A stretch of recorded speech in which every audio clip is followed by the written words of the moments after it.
City of Pearsall, to be held today, Tuesday, August 14th. The time is 7:01 p.m. May I have a roll call, please? Yes, ma'am. Mayor Mary Moore, Present. Mayor Pro Tem Robert Daniel, Present. Richard Gondeta, Here. Sonia Hernandez. Here. Brenda Trevino. Here. Julian Hernandez, Present. Ben Briscoe, Here. and Galen Fraser.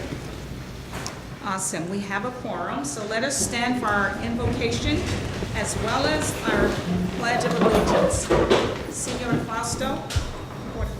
Heavenly Father, we're grateful, Lord God, for the life you granted us up to this moment. We thank you, Father, for all your wonderful blessings, not only upon us, not only upon our city council and our city manager staff, but also upon the citizens of the city of Pearsall. And Father God, we still continue to just trust in you and believe in you, Lord, on the blessings towards the city and the kind of city that Father, would like for it to be, by your grace and for your honor and glory, a city on a hilltop, Lord, a city that shines, Lord, a city that is ready for progress and new business, God, and I pray that you just continue to bless our city council members, Lord, that they may, Lord, seek you for guidance, Lord, and look towards you for guidance and for wisdom and knowledge and understanding, and Father, lead them and guide them in their decisions. In Jesus' name we pray. Amen. I pledge allegiance to the flag of the United States of America and to the republic for which it stands, one nation, under God, indivisible, with liberty and justice for all.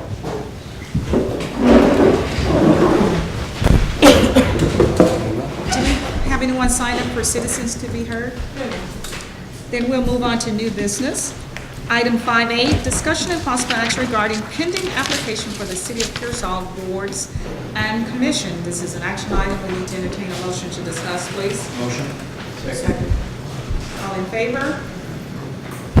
Madam Mayor, Council, we have quite a few actually. We have two applications for the Tourism and Business Development Board. The first one being Matthew Aguilar and the second one being Wallace Graves. For those of you that were at the Main Street final presentation at the library, Mr. Graves was there. He works at First Community Bank, I believe. And then Mr. Aguilar, I think we've had him around during Mr. Hernandez was him. We've had him around and some other deals. So Mayor and I both reviewed those two and would recommend that you approve those. And then for the steering committee for the Pearsall Comprehensive Plan, we have a number of applications for that. Those applications include Mr. Jesus Cuevas, Beatriz Nieto, Dave Ritchie, Grady Roberts, Mr. James Sinden, Susan Belding, and I think that's it. And no, that's it. That's all for those. So there's a total of 1, 2, 3, 4, 5, 6 for the steering committee and 2 for the tourism and business development board, and the mayor signed off on all those two. Have reviewed the application. So recommend that you approve all of them. Question? If not, we need to entertain a motion to address this issue. We approve the candidates for the steering committee, master plan. Second. And Tourism. There's a motion on the table, second by Councilman Briscoe. All in favor? Motion carries unanimously. Item B, 5B, discussion and possible action regarding AEP, Central Division LED Pilot Program. Action item, entertain a motion to discuss, please. Motion to discuss. May I have a second? All in favor? Discussion may proceed, please. Madam Mayor, Council, before I let Ms. Parrish speak to you, I'll give you a little background on this. Our Main Street Director and I met with Ms. Parrish about 2 weeks ago, I guess it was, to start talking about some potential lighting for downtown, because most of the cities that have a Main Street have like the old gas lamp style lights. And she showed us a lamp that looks exactly like that, but it's LED instead of gas. And because our gas lines run down the alley and don't run down the sidewalks, we would be better off with LED than that. But we don't have the necessary resolution in place for AEP to be able to do. We don't have a tariff in place right now for LED lighting, and that is the purpose of the resolution, so that you can take advantage of the LED lighting. And then it would be, you're billed off of the kilowatt hours for the LED, which is a lot less than what your regular lights are. So before we move forward or even think about doing any of this, we need to get this in place. It's a good thing for us to get in place because it would make our bill on those streetlights cheaper than what our bill is on the other streetlights we put in place. Any questions from the council? Yes, sir. What streets are we talking about? The only conversation has been inside the approved Main Street, when cities put these lights in, that's where they put them. We don't have any funding to put them in or anything else, but we're just trying to lay the groundwork so if we get to the point, especially when we start with the pocket parks, if we get some companies or some businesses to help build the pocket parks, this is the kind of lighting we want to put in them so we can light them up and make sure that when there's not people in them, they're lit up really well. We don't have to worry about people wanting their bad lights. Any other questions? But they could be put in, once this is done, they can be put anywhere now. Yes, it can be put anywhere. So I have to figure out how much it's gonna save us. Well, on page 2 of the page 3 of the exhibit A to that resolution, it talks about the reduced cost. The thing with the LED is a lot, you can put in a 29-watt LED lamp, and you're basically getting the same light out of a 90-watt regular lamp. So anytime you put in LED, you always end up saving significantly on your energy. It would depend on what size we tried to put in or decided to put in and where we put them in, because that would depend on whether it was a 14 watt or a 29 watt or 46, depending on the size of the area you're trying to light up. If it's a smaller area, you're going to put in a smaller light. If it's a bigger area, you're going to put in a bigger light. But you're normally talking about reducing costs about 2/3 with LED, right? Yes, and the kilowatt hours on LEDs, as you can see, they range from 14 kilowatt hours, and that's what we bill off of, all the way up to 73. The lights that are in place right now are 100 plus kilowatt hours, depending on the size. So there is significant, the kilowatt hours is significantly lower for the LED lighting.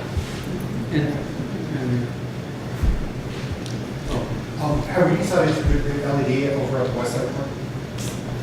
I think we already have some LEDs over there, if I remember right. But we put them in ourselves. It wasn't streetlights. We're talking about streetlights. Streetlights. Yeah, somebody put LEDs in their home. I mean, they're gonna recognize the energy savings, but they're still paying at that same rate because they're just paying for the electricity that comes in. They're just saving electricity. Right. So where we put in LEDs already, we're saving money there because of the reduced use. This would be for streetlights. This is only for streetlights. And the streetlights they put in, we don't put our own streetlights in. Yeah, we'll install them when we maintain them. Is there any rebate program as well? We don't talk about rebate program or rebate program. There's not one now. No. But at some point there may be, I mean, because we see those things come up. Yeah. And at some point there may be, and if there is, we'll have this in place, it would make it a lot easier to jump on it. For the record, Councilman Frazier, arrival is 7:09. Yes, Ben? And this doesn't necessarily mandate we're spending money, it's just allowing us to do this, to move forward. It's allowing us to do it at some point if Yeah. we choose to, yeah. That is correct. It's zero impact on the budget. Not obligating us anyway, just allowing us to. All righty. How much, Yes, sir. would it cost us, like, per pole? It's not gonna cost us to change them out? Well, like the main street lights that we have right now, we probably wouldn't change those out. If we go back and put some of these in that historical area, if we pick an area that we want to change the look to that area and make it, make it more presentable, make it nicer for people to go to. The ones that we looked at one that she sent us a picture of, and the cost of that light was about $2,000, if I remember. Yes, but those are decorative lighting. Yeah. And it's a direct burial pole with a lighting fixture on top of it. They're decorative. They are expensive, but for the effect that you want, they're nice. They are very nice. So we would have to pay for them, then they would install them, and they would maintain them. What are we looking at, like,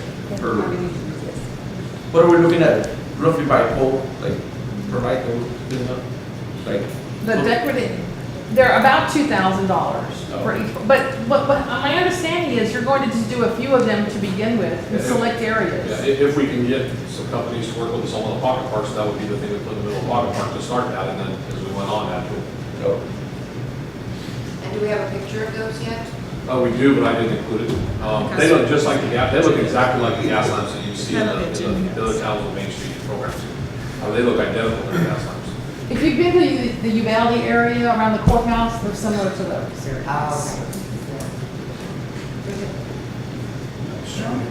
Yes, sir. What is this transmission and distribution charge of $820 per hour? What page are you on? Bottom of page 2. Page one of the exhibit. That is a customer charge that is charged for every account. I mean, even the lights you have now, even the accounts, everyone's account is charged for this, depending on what account it is. The city account. Pardon me? The city account. Yeah, any account. Any account. Are we charging residents? Yes. All On the electricity tariff. does them or Medina, it's not through us. Yeah, we don't, the electricity's not ours. That's the one utility we don't have. So is this the current charge or is this additional charge? This is, on this tariff, it lists the monthly charge, and this will be a monthly charge for each light. And then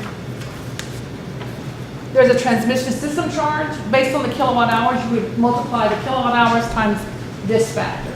And every bill is like that. We have our charges broken down, or what we're able to charge. Our charges are regulated by the Public Utility Commission.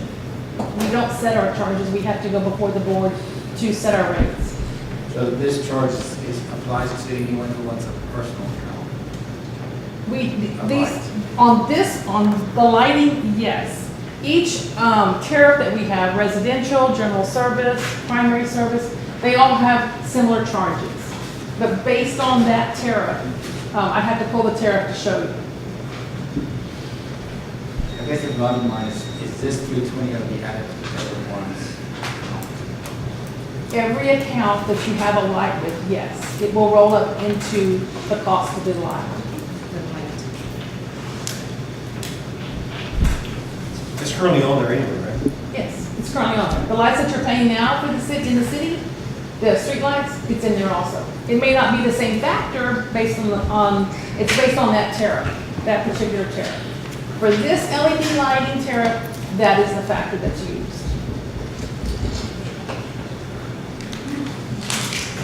Let's need to take a motion to adjust this.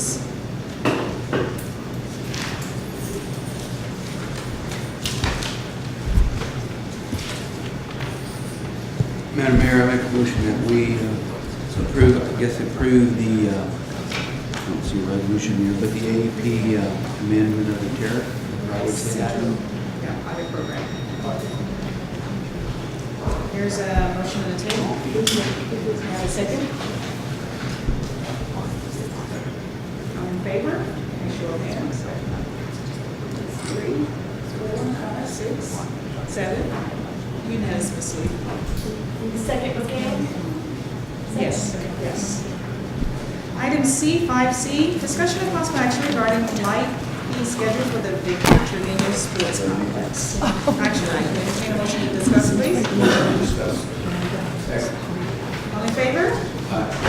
Yes, sir. Madam Mayor, Council, in January of 2017, when we redid the survey of the cost of the lighting at the sports complex, we came up with those fees that we figured out what it was costing us per hour to run those lights, and it was extremely expensive. One of the things that the council passed in that resolution was to allow for city sponsorships of local teams, so that we had local teams that we could sponsor the lighting for them, and it wasn't just, it was cost $100 every time they went out there to do it, so we weren't violating the anti-donation clause. Since then, and we had, I can't remember what his name was here, we had our guy from Indy that came in and we redid the electric contract. You guys remember that we reduced those rates significantly. And we're down to now at a cost of about $5.84 per hour to run the lights in the sports complex. So Mr.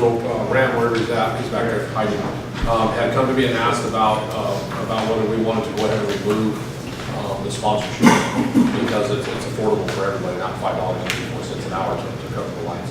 When we did the sponsorship, we talked about it being a short-term thing until we could get the cost of the lights out there figured out. So what we're basically asking tonight is whether you want to continue the sponsorship program, or if you want to do away with the sponsorship program and have people pay the fees, because this is even cheaper than what they were paying out there before for the use of the lighting at the sports complex. Graham, you want to add anything? Madam Mayor, what was this costing us about to sponsor these, more or less? Before, it's cost us about $45 an hour if we sponsor the teams. And so we have annual sponsorships that the city has always had. So like we sponsor the Pearsall schools. We sponsor the Pearsall Little League and the Pearsall Pee Wee League, but we had all the select teams that were out there too, and they were complaining about the cost of the lights. So we did the sponsorships, and what the council agreed to was that there was partial and full sponsorships depending on what percentage of their team members were residents of the city of Pearsall, was what you guys came up with. But now, at $5.84 per hour, I mean, there's no reason for us to continue the sponsorships. It costs us more time to fill out the paperwork, but they're saving. So this is gonna save us a little money. Well, we'll get a little bit more revenue at the sports complex. But we won't have to pay you. Yeah, but we're not gonna have to process all the paperwork to do the sponsorships. Questions? So that 584, that's, I'm sure it's very reasonable compared to the area as well. Oh, yes, definitely. Because they said about what, 30 Yes. I think I'm going to council, I think because we are on this meeting revenue, I mean, this is a small drop in revenue, but, at some point we do At have least they're utilizing. to provide some ways to get revenue so that we can keep maintaining the place as well.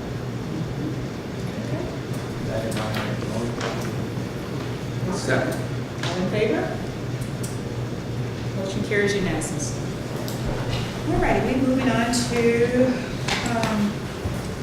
5D. Discussion of possible action to award the 2018 gas line project funding for the 2016 certificate of obligation bond. Action item, we need to entertain a motion to discuss, please. Motion to discuss. May I have a second? All in favor? Motion carries. Madam Mayor, Council, before you have a copy of the letter from L&D recommending that the bid on the gas line replacement project be granted to the lowest bidder, who was Vatico Inc. Out of San Antonio. Second, on the second sheet, you have a tabulation sheet that shows the two bids that were received on that project. Vatico's bid was about $475,000 compared to Huber Construction, who was about $620,000. That was the second time we went out for bid on this. The first time we went out, we had, I think, 4 bids, and they were all over $1 million. So we just went back out again, significantly over budget, so we didn't even mess with bringing it to the council. There was no way to approve. This project would be phase 3 of the gas line project that was approved by you guys under the seal, the 2016 seal bonds. This would be the one that would get us up to about 70% of new gas line. So if you have any questions, I'll be happy to answer them. Yes, ma'am. Where are we with the bond right now? The total budget, I've got them working on that right now. At the next special meeting, we're gonna have a presentation so we can see exactly where we're at, because I know we've still got a couple of other projects. We still got some other projects that were approved to be done that there's task orders already issued on. We may have to look at re-establishing some priorities, which we've done once before with that. We're probably about 1.5 million left or something after this project, with 2 other projects that are already approved to be done that we just haven't done the bid yet. I told them not to put those out to bid until we had a chance to look at them. And the breakdown is going to be included. Well, yeah, everything will be included in that report we get. Any questions from the council? Yes, sir. What caused the previous bids to be so high? Or what's the difference On the gas line projects, what we normally see that causes a significant amount of difference in the bids is how much they plan on boring. Those guys prefer to bore rather than dig because they don't have to tear anything up, so a lot of them come in and they'll bid to completely bore everything. And those just bore from location. And I think the first 4 bids that we had that first time, all of them were all boring bids. And it gets extremely expensive when they're on that boring machine. Is the same company that came out to do phase 1? And Nope, they're not bid either time. Haven't did a bid either time. Purdy's having some health problems. Purdy's having some health problems, so he's not really working his business very hard right now. And the last time he was on phase 2, if you remember right, he was in a caster in it or something. So, don't know if that's what it is, but he did not bid either time. He was requested to bid both times. We specifically called him and told him that the bid was out. Yeah? Are these contractors actually bonded? Other contractors are going to? Oh, yes, absolutely. And before we put the letter out, their references are checked, their bonds checked, everything's checked before they even issue the letter recommending that they be approved. Madam Mayor. Yes, sir. 1 second. Can I ask a question?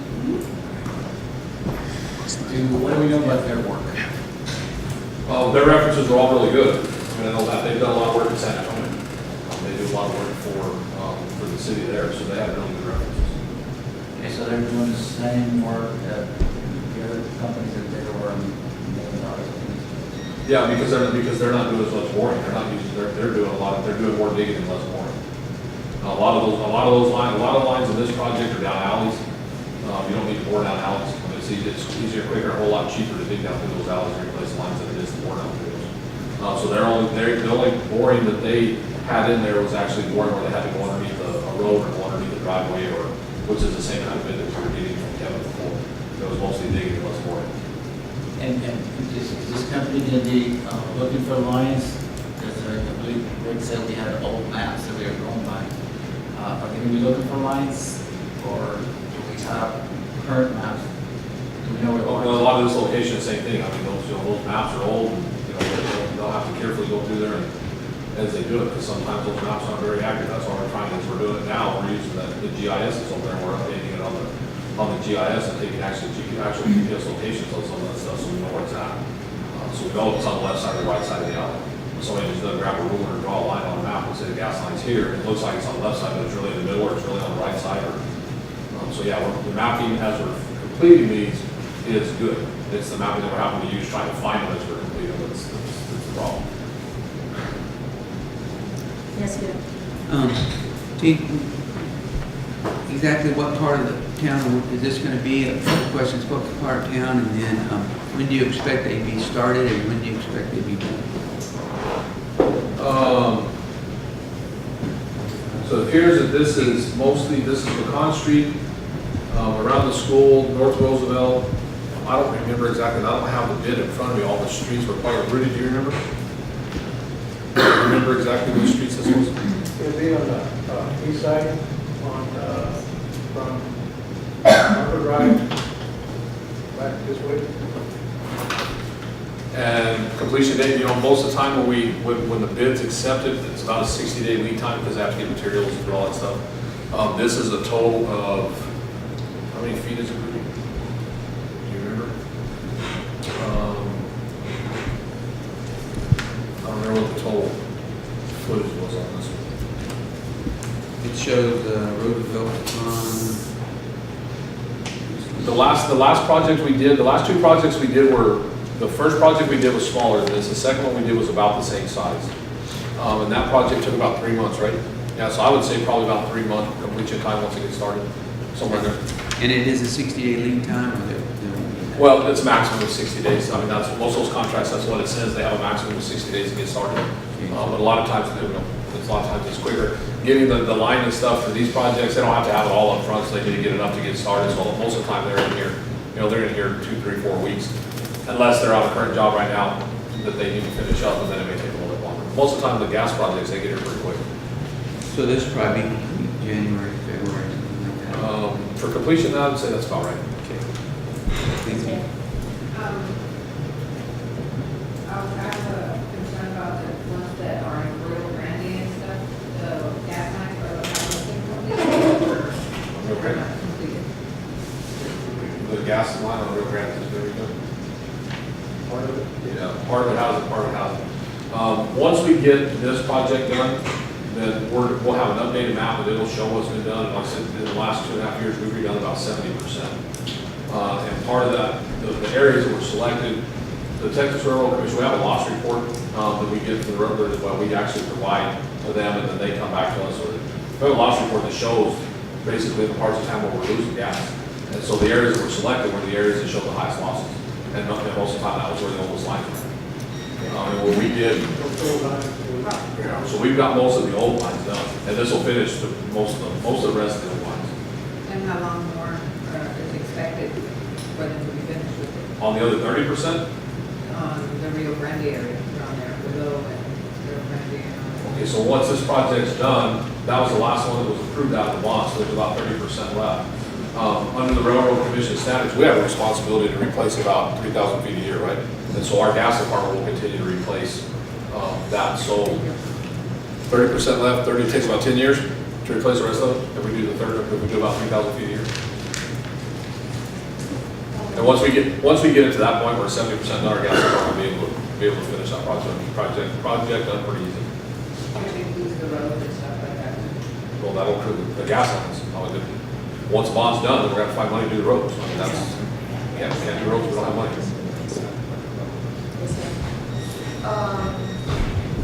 So who's doing the work now? Is it gonna be the same person, the same company, or is it gonna be somebody We're else? working now on what? Well, like she was asking about Rio Grande. We're not working on Rio The Grande. gas lines. No, we're not working on Rio Grande right now. So, okay. Yeah, why hasn't it been completed? How can we start something else if that's not even finished? Well, so there's portions of that were old line, and that's what was redone.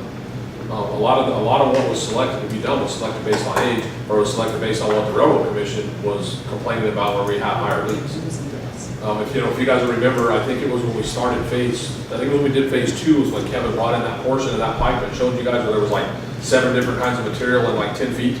And it had been taped together and glued together, and that's the kind of stuff that we focused on, because there was places where we'd have repairs or other things.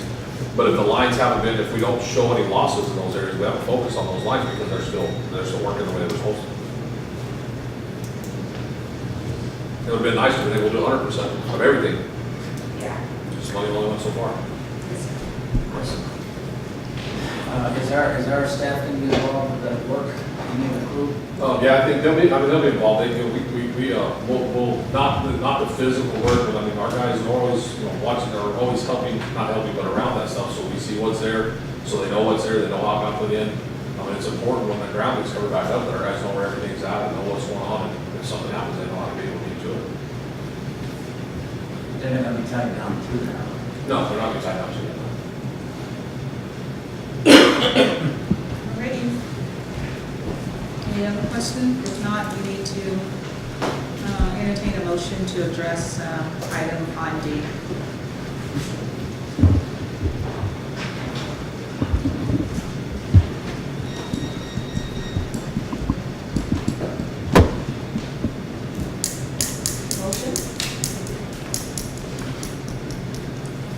Madam Mayor, I make a motion that we approve the 2018 gas line replacement at the recommendation of LMB being Bad Co.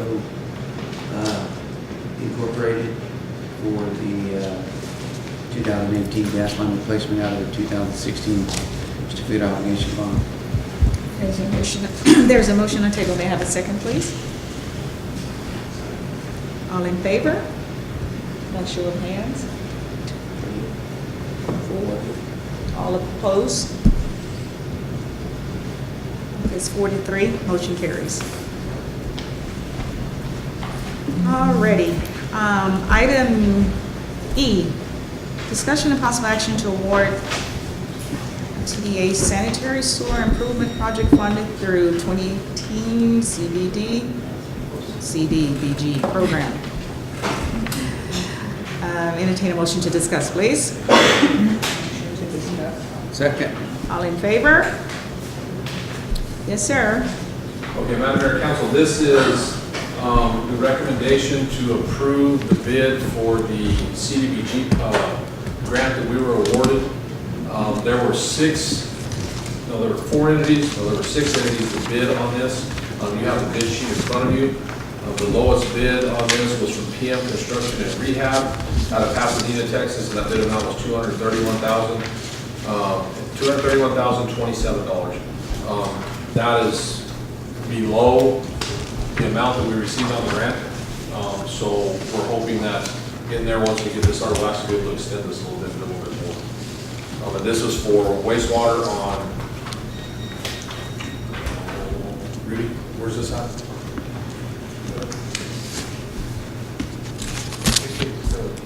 Part of it was for the wastewater plant, and the other one was,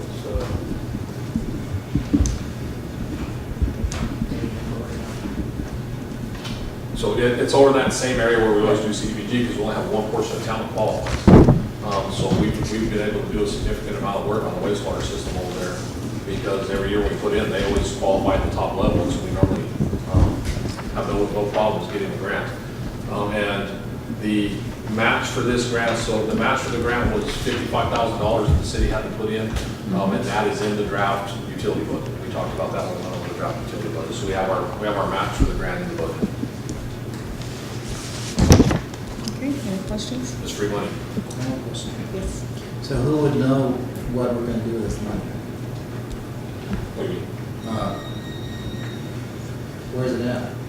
Where's the project at? I go back there and do the bid book if you want. I didn't even think about bringing it out here. This is on, surprised it doesn't show on the sheet. On the bid itself also, it says that denotes error in bid. What does that entail? Okay, so I'm back there.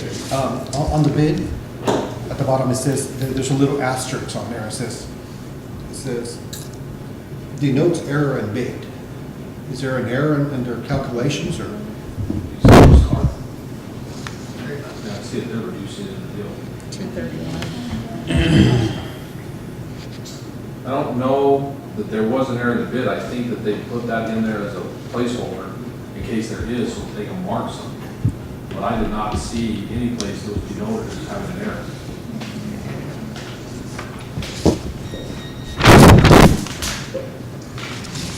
And there's a number right next to it also, it's off, like, I don't know.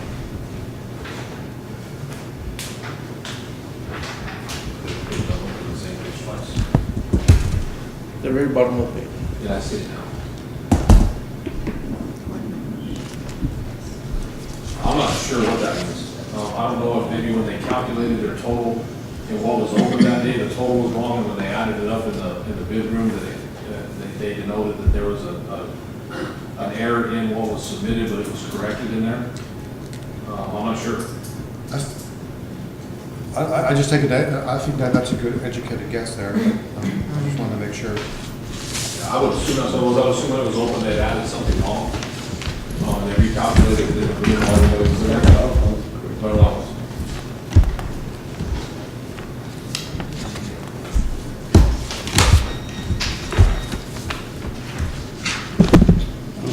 And would it be possible that somebody maybe gave him a call and let's just put this on hold till a little later in the meeting and find out if there's any real issue with that? Sure, I would think we got very easily. Is it LED? Did you LED? No, Yes. that's what I think. Okay. We're on call right now. Do a call right now? Or is there someone that can call for you so we keep going? Or? We'll find out.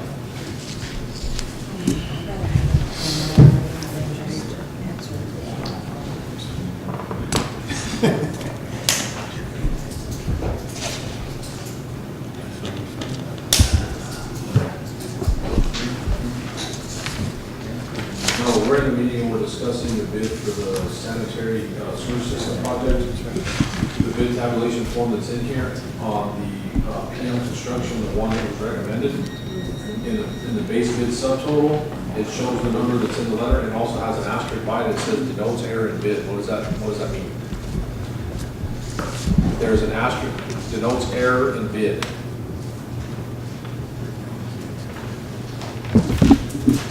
Okay, who knows?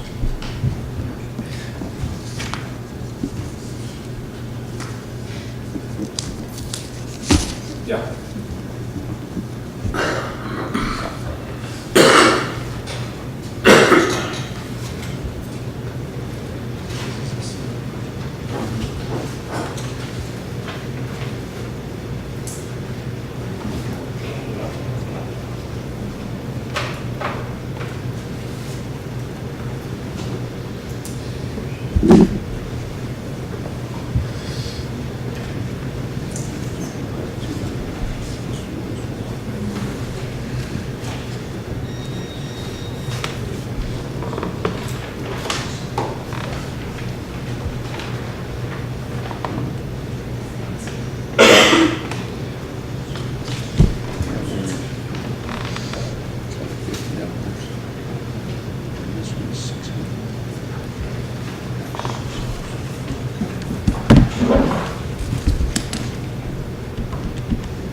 gonna table this until later in the meeting and get an answer. We'll table this. I can't. All right, thanks, Mike. He's trying to get a hold of somebody who was there to find out some of the explanation. So if you want to table, we'll bring it back up for the end of the meeting. Entertain a motion to table, please. All in favor? Motion carries. Okay, moving on to item F, discussion and possible action regarding ordinance 2018-08-01, creating a no commercial truck selling route provision and related matters. Entertain a motion to discuss, please. Motion. All in favor? Okay, Madam Mayor, Council, this ordinance is basically what we had about a year and a half ago, this would require that commercial trucks would not be allowed to be on city streets unless they were actually going to a location to make a delivery. It wouldn't stop them from making a delivery to a business or doing what they need to do, but it would keep them from driving on our city streets and tearing up our city streets. So unless they are going to a specific location, they need to stay on Texas roads. They're ready for that meeting. If you have any questions, Denise is here, they put it together. We'll try to answer your questions. This is Councilwoman. Who's gonna be in charge of, looking over this? The police department. Yes, Robert.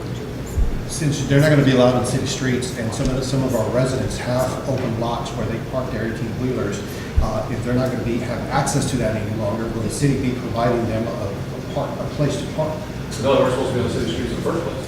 They're not supposed to be parked on the city streets. Oh, they're not parked in city streets. They're driving from the residence to their work site. They're driving for them, so they're parking them up off the street, they're crossing the curb with them, or they're pulling them into a lot. Yeah, they're not supposed to do that anyway. They're not supposed to be parked inside the city. That we have an ordinance against that already. The majority of the ones that we're dealing with, we put no, we've got ordinances on you guys pass the ordinance on the new streets. They absolutely ignore it. They don't care. This is exactly why our streets fall apart. We could put $1 million a month into our streets in this town, and if we didn't stop the trucks from traveling on them, we're going to put $1 million a month into the rest of our lives, because that's what tears our streets up, is the trucks. They're not built for trucks to be on. They're built for cars and vehicles to be on. They're not built for trucks to be on. So this is a conversation we had at the meeting last night. Those intersections that get so torn up, it's not. Hey, Richie, his little car driving around that corner that's tearing it up. It's a truck going around the corner that's tearing it up. And every time they tear up one street, they find another route. They start traveling on those. I get calls all the time. So, well, down with something, there's 10,000 trucks come down my street every day. And get them off of here because they're tearing up my street. And the reason they're here is because they were on the street right now from the last month. And they've got it so torn up that now they're over here and they're going to tear this one. But there's no way we're going to keep up with it. It's your choice. But this is a huge cost for our citizens. This is going to be a huge cost for forever. Unless we magically find $300 million and come and make Texas roads in our whole town.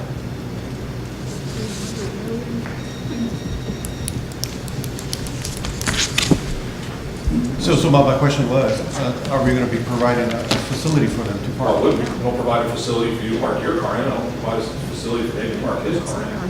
The city doesn't provide a ride for me to go to work. But some of these citizens pay city taxes as well. Sure they do. And so does David. They pay city taxes. And I do too, as well. There's a truck stop out at the intersection of, right there by the highway. There's plenty of opportunity there. Probably part of the reason we don't have an expanded truck stop here is because there's no truck drivers looking for a place to park. Because they're driving on our city streets and parking on curbs. I mean, we find broken curbs, we find trucks parked on the street all the time. But I don't know why the city would provide a place for them to park. It was just a question. No, I don't know why we would do that. Yes, sir. The citizens are gonna start, coming out here because a lot of people have extra, lots that they own and that's where they park their own, the trucks and stuff. I mean, how cool. They're gonna throw that, they're gonna come out here and say, they pay city taxes and stuff like that. I mean, it's not,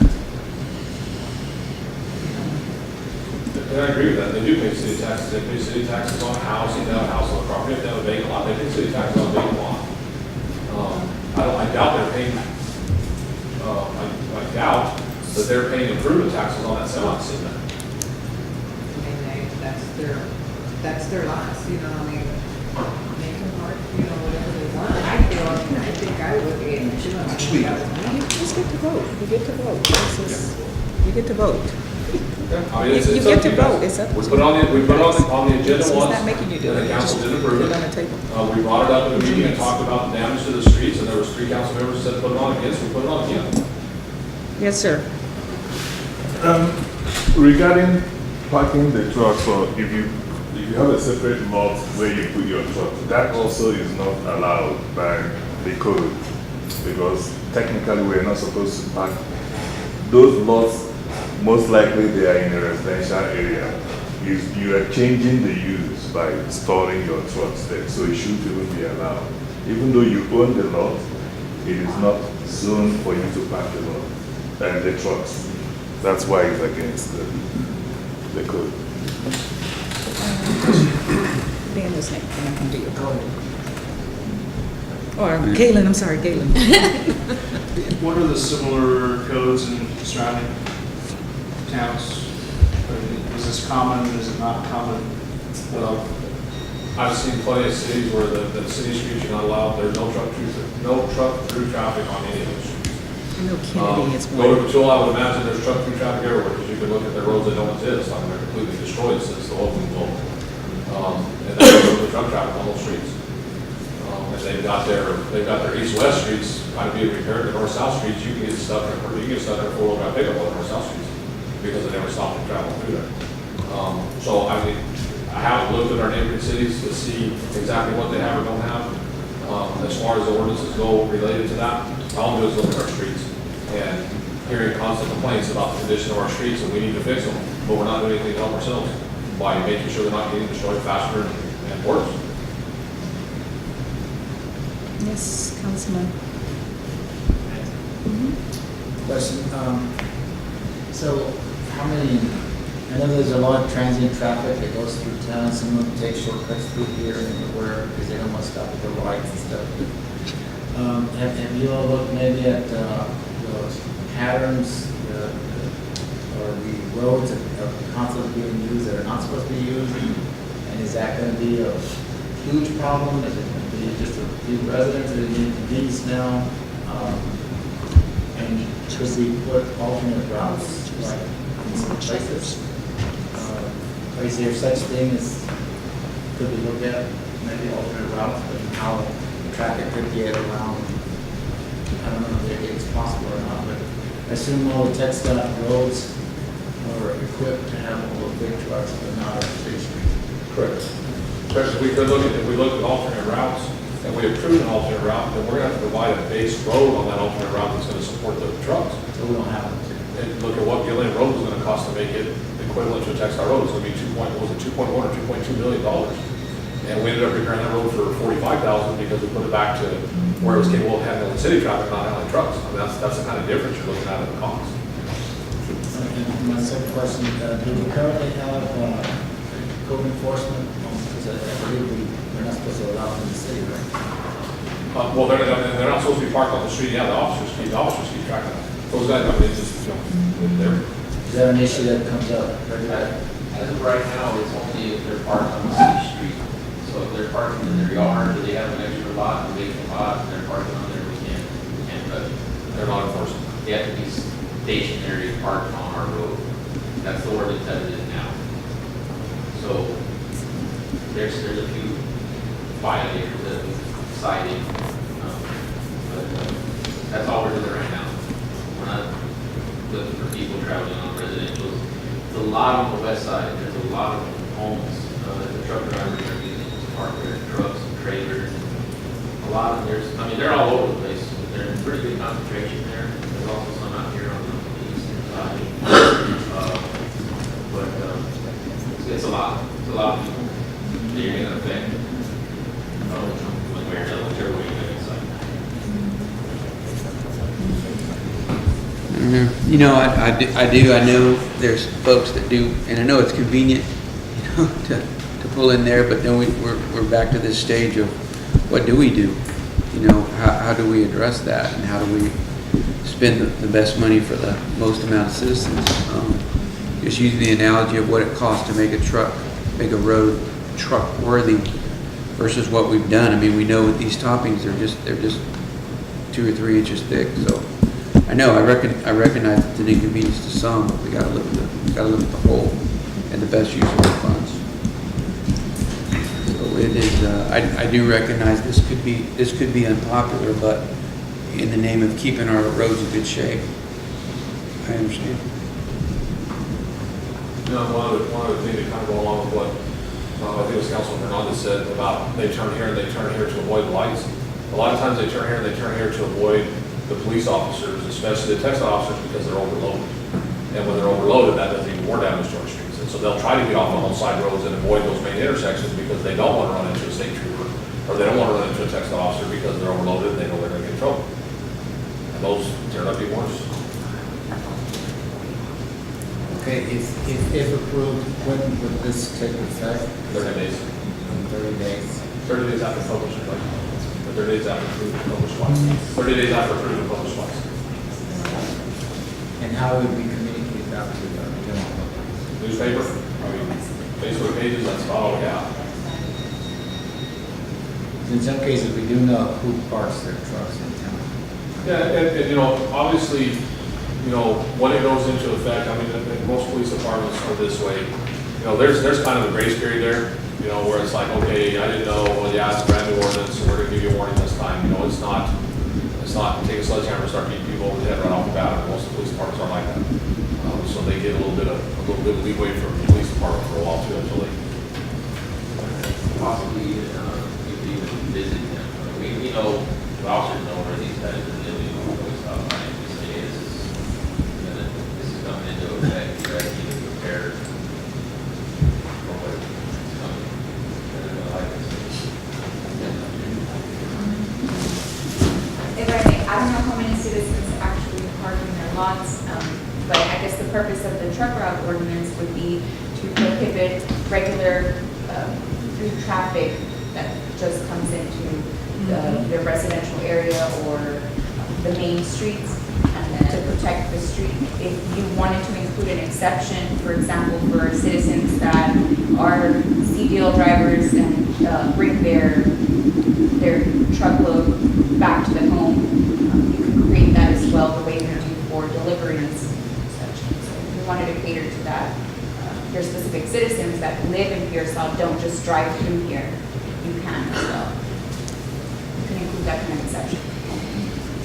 Wouldn't that destroy the street anyway? Well, that's why I said you have to take into consideration how many people it actually affects, how many citizens that live here actually drive their truck back to their home and park it there in their extra lot or whatever it is the situation is.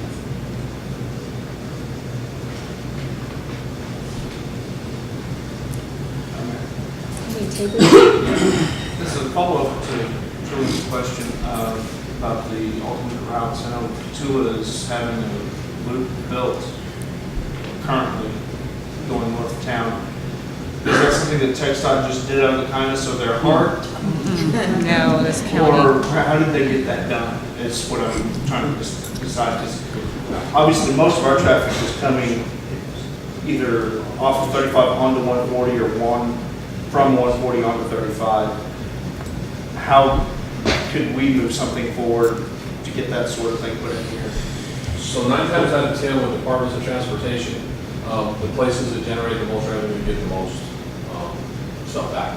And so during the oil boom, there was a significant amount of revenue generated in LaSalle County, so they got a little bit more effort down there on their TxDOT roads.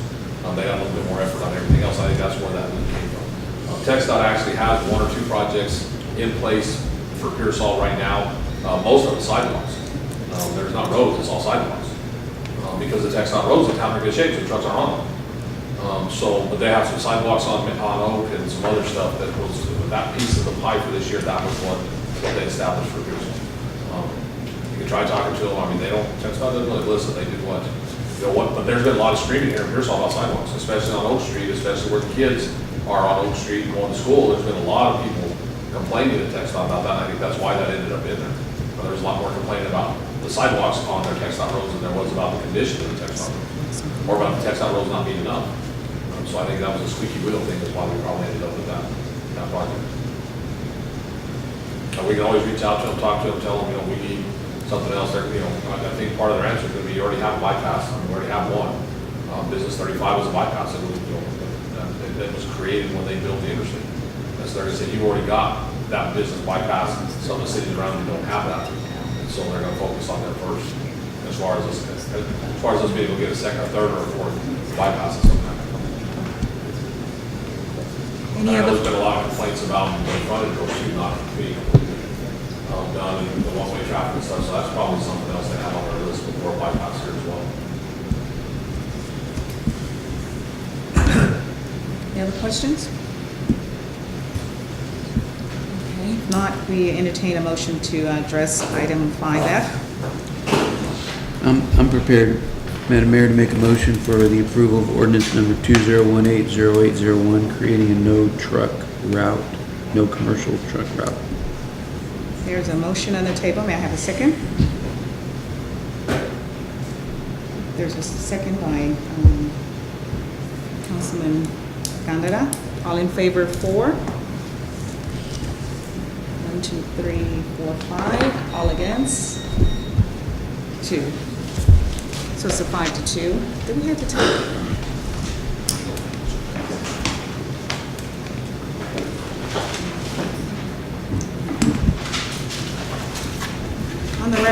On the resolution, do we have to do an individual count? This is 4 against. On the Resolution 2018. one you're about to vote to? No. No, I'm sorry, that was the budget. I'm sorry, that was the budget. I was ahead of myself. No, I'm sorry. Looking for wrong. Okay, moving on to item G. Discuss and consider resolution number 2018-08-02 to propose the City of Pearsall annual appropriation budget for the fiscal year beginning October 1st, 2018 and ended on September 30th, 2019. This is an action item. Entertain a motion to discuss, please. Motion. May I have a second? Second. All in favor? Yes, sir. Madam Mayor, Council, so as part of the timeline for getting to a final budget, we have a requirement to adopt proposed. As you all know, we still have some things to work out in our draft budget, and that's okay. We don't have to have it worked out to adopt the draft. We just need to have a functional document for the citizens to be able to come in to look at and see kind of where things are headed. So after we finished our meeting last week, this was the second workshop on the draft, we figured out that we had to go back and redo almost everything again. I emailed to you on Saturday the version, Friday night, the version that Nelson and I came up with as we corrected the revenue numbers. And I gave you a synopsis of what happened. I'm going to go through the synopsis of what we did to get to the draft that you guys have in front of you right now, so that everybody understands what we changed. So the people that were here at the budget workshop and didn't obviously see the email have some idea what we changed.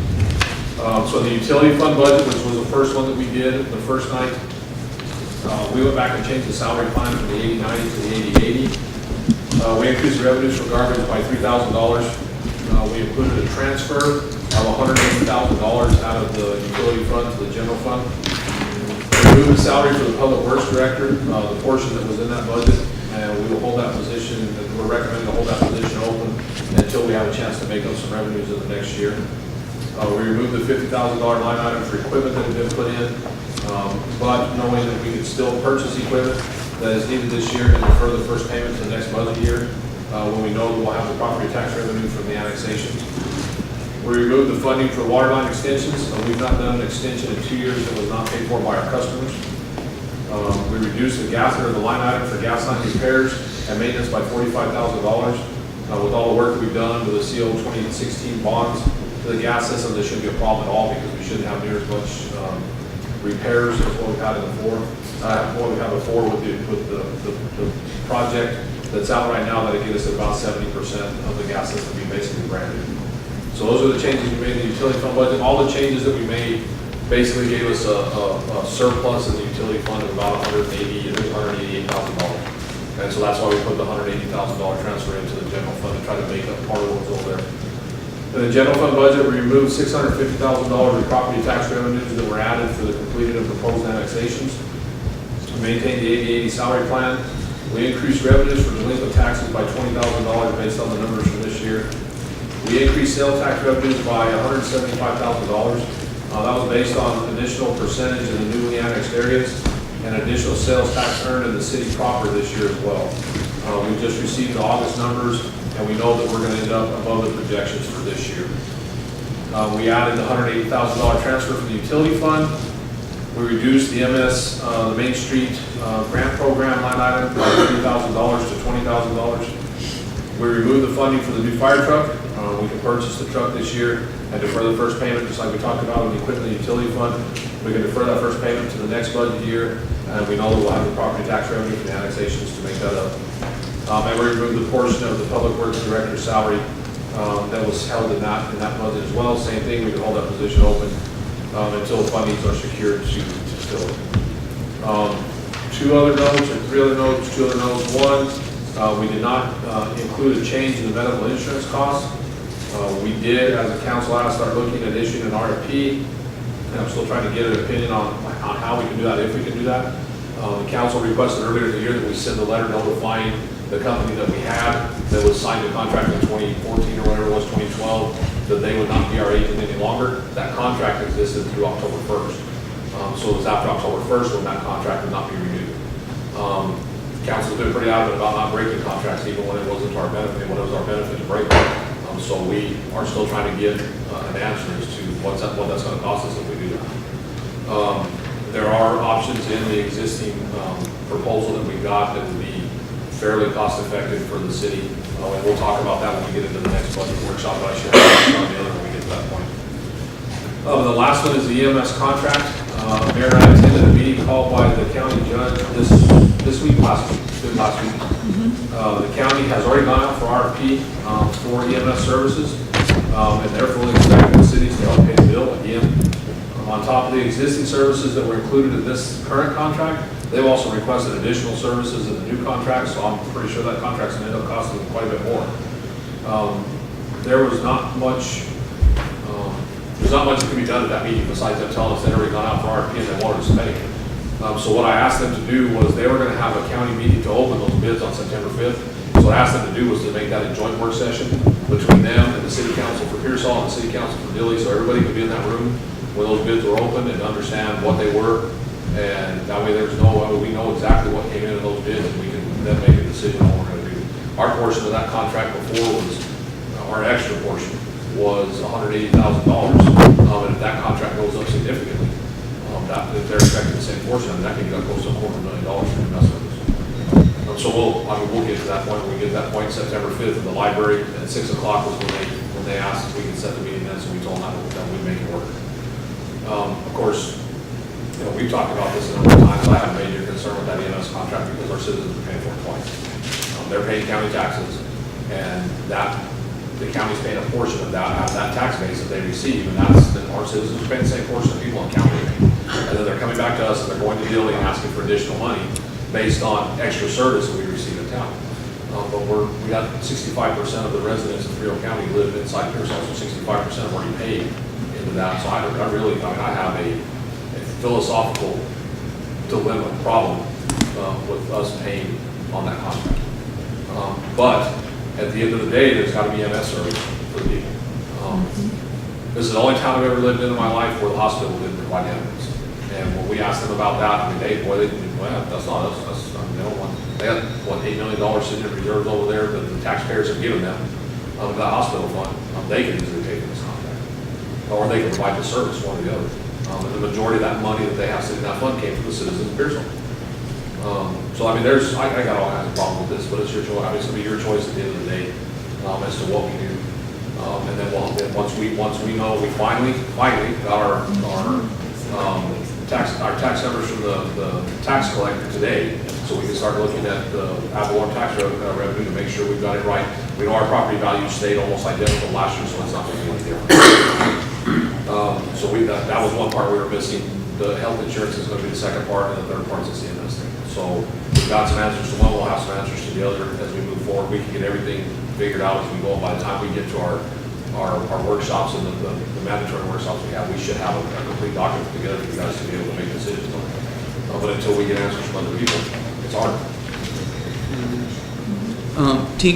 Estimated on medical, what do we think that's going to be? Well, so, again, we have a full of 68 people that our insurance is based on. We've had 3 or 4 that have had some significant draws against the insurance, and that's what kills you on your insurance. So to maintain the exact same insurance that we had last year, it was an increase of $85,000. But there was an alternate that was offered to the plan that would reduce benefits slightly, and the increase in that was only $3,000 over what we paid this last year. So that would be almost insignificant to the total of the budget. And I gave those to you last time. I didn't bring it out again. So I have it on the computer. If you want to look at it again, we can get it to you guys again.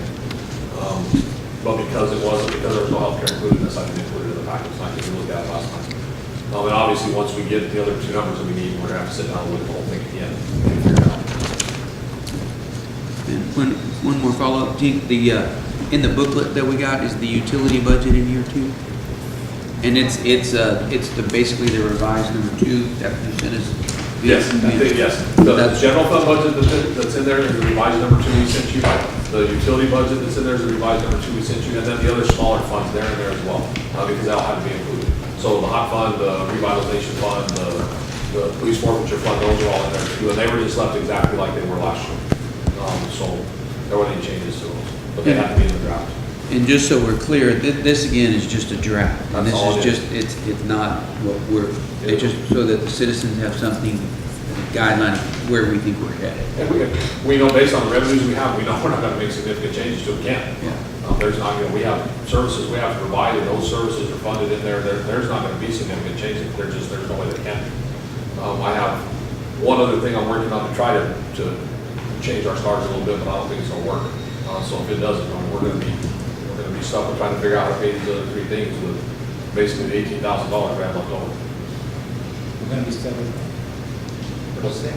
I said if we don't have something special happen pretty quick, we've got about $18,000 left over. And the ones we gave you, there's a balance of about $18,000, and we still got to figure out medical insurance. We still got to figure out EMS. So that means we're not going to make significant changes anyplace else. So what's there is going to be pretty close to what we're going to have to do, because we're funding electricity. We're not going to be able to change the numbers in there for electricity. We're not going to be able to change, that stuff's going to have to stay the way it is. The insurance ain't going to change, that stuff's not going to change. So we're not going to be able to make big changes somewhere else. So the draft is it's going to be pretty close to what we're going to, you guys won't have much leeway to change much. But again, it is subject to our final approval. Oh, absolutely. Now, this is just a draft for public inspection, so they can get some idea of where we're at right now. So, Not bound to anything in it. so is the EMS contract already in this guy? Then we are going to have to make the change, right? Oh, sure, we're going to Fund it. Well, if the council agrees to help the county pay for it. Yeah, because our contract is running out. Contract ends September 30th. September 30th. It will run out. But It will. And there's always, there's another possibility of this, and that's a possibility that those RFPs are answered, and it's so high in cost that nobody can afford it. Just like everything else. I mean, they're medically, just like everybody else, those costs may went through the roof too. So at some point there may be, I don't know. I mean, that's part of the reason that I wanted to make sure you guys are in the room on September 5th, especially with the extra services that they asked for. They were complaining about response times, they were complaining about reporting, there was a bunch of extra stuff that they added in that RFP that they didn't have the old ones. And it's gonna cost. And they only did it for 1 year. The RFP was for 1 year. That was it. So we're doing all we're doing next year. We got a better deal.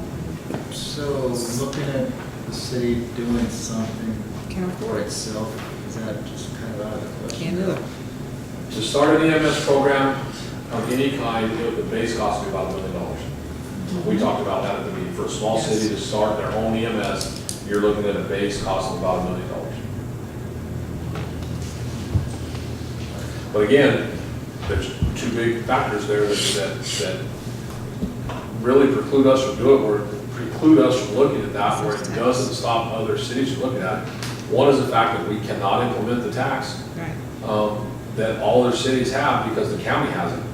And that's that extra half a cent on sales tax. We can implement an extra half a cent, not half a cent, with the exception of 9 counties in Texas. Every other city has that half a cent. We don't have it because the county took it. So we don't have that. Most other cities, that's how they pay for their, that's a big chunk of how they pay for their EMS program. They use that, and then of course, if you have your own EMS, you can bill Medicare, Medicaid, insurance, you get to bill just like an ambulance service does. And so with the billing, they collect about 40%, most of them collect about 40% of their actual cost per year they'll get back. And then with that money from the emergency service district, it's not an ESD, it's fire and emergency medical service tax that you can put in, that most of them are collecting the rest of what it costs out of that. But we don't have that, that's not an option to us. And the county had their individual program at one time. Their biggest dilemma was keeping employees. They would hire people, train them, and then once they have experience on the belt, they went on for a bigger and higher pay. They leave. So that's why it really dissolved. They could not find qualified employees. That was, I think they said it's been Retain. 5 years since they had it. Retain employees. 4 or 5 years since the county had their own EMS program.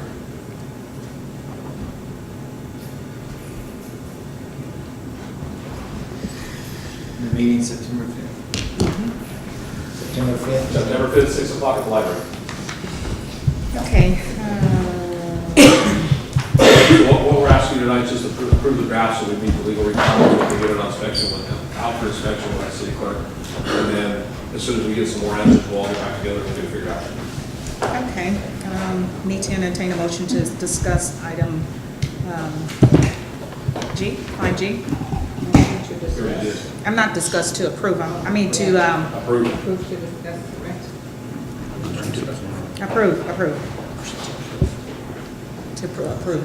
To approve. Okay. There's a motion on the table. May I have a second?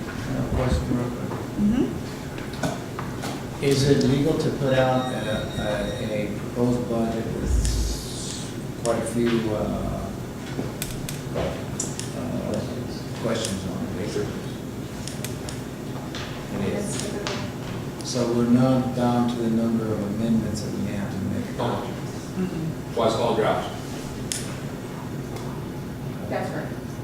And is there an addendum that has to be added to that for public's notice to make sure they understand that this has got, and that it's got contingencies? I don't think it's a requirement, but we can certainly do it. Because it is still just proposing. If you remember last year, the last meeting, how much did we change the draft budget? We went through and cut 10 positions, and we made a huge change to the draft budget last year on the last day of the balancing. Right, and I understand that, it's just, it just doesn't sit well, I don't think, maybe with some that, we're proposing a budget, but we're not nowhere near it. Which is why it's proposed. It's not, looking at the final numbers. You still have time to amend that or make the changes. You have good time to do it. Madam Mayor, just as another comment, I think this worksheet as an addition to it, it would show anybody that would want to look and see how we got these numbers, and then it very plainly includes these stuff not included, possible potential items. So I think using that as a footnote to our budget would certainly should. I mean, the pathway is clear that we just don't have these numbers. We don't know yet what the EMS is going to do. We requested bids for insurance, we still haven't got that, so. Well, and the reality is, we got to figure out what's going to happen with EMS before you really look at what we're going to do for medical insurance, because that's going to have a big impact on which one of those alternatives we're going to be able to select. So until we know what's going on with EMS, we can't really do anything else. And then not getting our tax numbers until this afternoon from the tax auditor, I mean, can't really get that out in front of everybody and have everything completely done when you don't get yourself into right for a meeting. But by law, we need to have it approved. We need to have a proposed draft approved, and so that's why last year we did not approve the proposed budget until the 28th of August. Do we have that timeline to work with or not? Well, last year we didn't approve until 28th of August, so we approved the final budget 2 days before the deadline. We're trying to get away from going right till September 30th to get it done. The year before, we approved it on September 30th at 10 o'clock. And if we don't have it approved on September 30th at midnight, we don't have a budget. And so we're trying to move that timeline up so that we actually do have some time to fall back on again if we need to. Okay, so we are going to have some workshop then. Oh, yeah. Oh, yeah. Yeah, we have to. Yeah, we It's not are, to have 2 tax workshops, we can have as many budget workshops up as we need to. we scheduled the annex workshop, right? So we did that scheduled as well. So we got lots of meetings coming up. Josie doesn't mind waiting till the last minute, right? Nah. I'm here all the time. Madam Mayor, if there's no other discussions, I'll second the motion. If there's no other discussion, I'll second the motion. Okay, there's a motion and a second. All in favor? So moved. Motion carries. Item 511, discussion and possible action regarding possible approval or lease with Community Development Head Start. Action item, entertain a motion to discuss, please. Second. All in favor? Okay, Madam Mayor and Council, there is a lease agreement in front of you that was sent to me by Community Development Institute Head Start program. And this is for lease of the facility at 809 West Creel Street. So that Head Start facility, for everybody that doesn't understand, we own the property. The building was built under a federal grant, and they run a Head Start out of that program ever since. So I received this lease agreement because the old lease was up, 1, and 2, because it was a different company that had taken over the Head Start program. I've had people from the old group come in and talk to me. I've had people call me. It seems to me like there's some kind of animosity between the 2 groups. I don't know if there was a bid process to be the Head Start what it was, but there's definitely some kind of issue between the 2 groups. But this is the group that was approved to run the Head Start program out of that facility. So they're asking for a 2-year lease to be able to use the land to run the Head Start. Basically is what it is. Historically, this lease has been granted for $1 a year for the use of the land, and then they do improvements and they keep up with it and they take care of everything. I don't know if I'm comfortable with $1 a year, but it's for Head Start, so that's up to you guys. I got 2 versions. The first version I got of this, the first version I received of this, basically said the exact same thing this one does, but there was a provision in there that said that we gave up any claim to ownership of the building. One of the other individuals that I talked to told me that the original agreement on that was that if that ever ceased being a Head Start, that the city would retain ownership of it because the city owned the property. So what else are you going to do with it? That way, it would be on our property. So I haven't taken that out. I haven't taken the provision that required that we said we didn't have any claim to ownership of the building. I have to take that out. Okay. And they didn't argue with it, so they took it out. So this version does not have that. It would allow them to lease it for 2 years. At $1 a year plus do whatever they need to do there. And they've done a significant amount of improvements on there. They've looked that's pretty well. real nice. Since the time it was built, there's been a lot of improvements done on that piece of land. And they keep it, previous group kept it in good shape. Hopefully this group will do the same. Yes. I got a little bit of problem on number 9 where it says insurance, and then it says B, and then right under B, there's 2, says general liability. Naming land, you're supposed to have the city of Pearsall be named as an additional insured under a general liability. That's what it should read there. I don't know what that is there, but, can you make sure that they put that very clear in there in case of a lawsuit or something, it will come back to the city? Absolutely. So if you guys would choose to approve it, then I'll just say in the motion, maybe section 292 to change that to city of Pearsall. Right. Right, it's a good idea.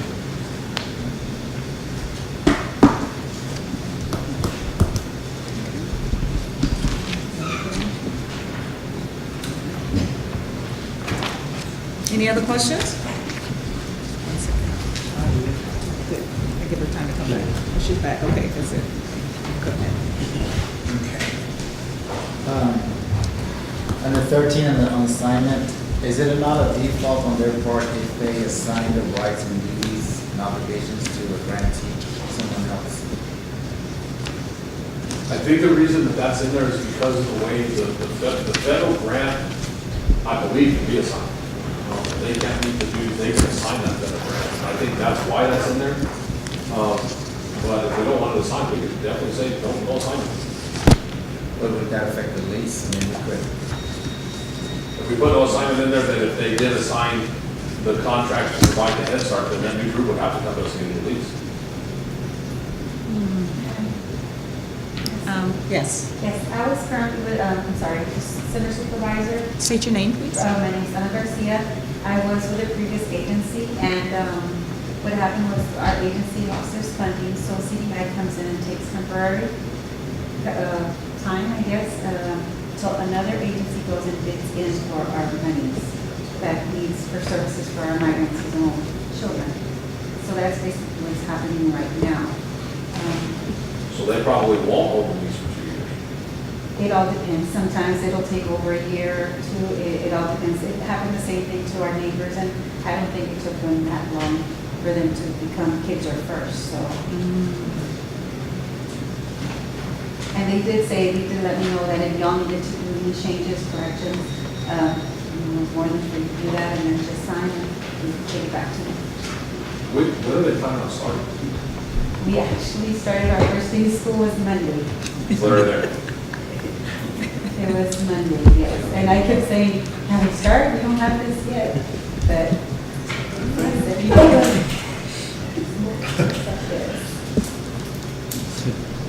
Okay. Any question? It's okay. Just read the agenda. Okay. I need to entertain a motion to address this item, please. Make a motion. Okay. I'd like to make a motion, go ahead and approve the lease with the Community Development Head Start Program, with the exception of striking out on section 9, 2B2, naming the city of Pearsall as an additional insured on their insurance, on their general liability policy. Anything on assignment? The way the assignment like it is, Did you have something on that?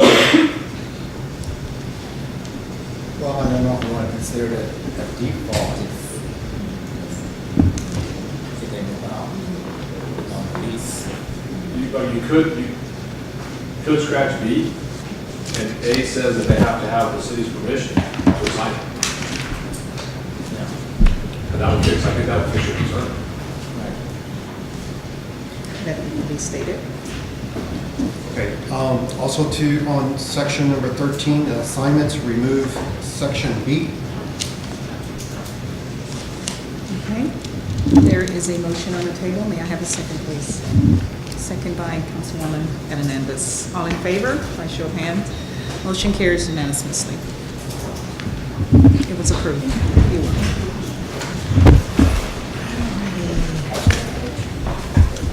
Item I, discussion and possible action regarding approval to issue request for proposal and qualification for service related to 2019 to 2020 Community Development Funding as administered by the Texas Department of Agriculture.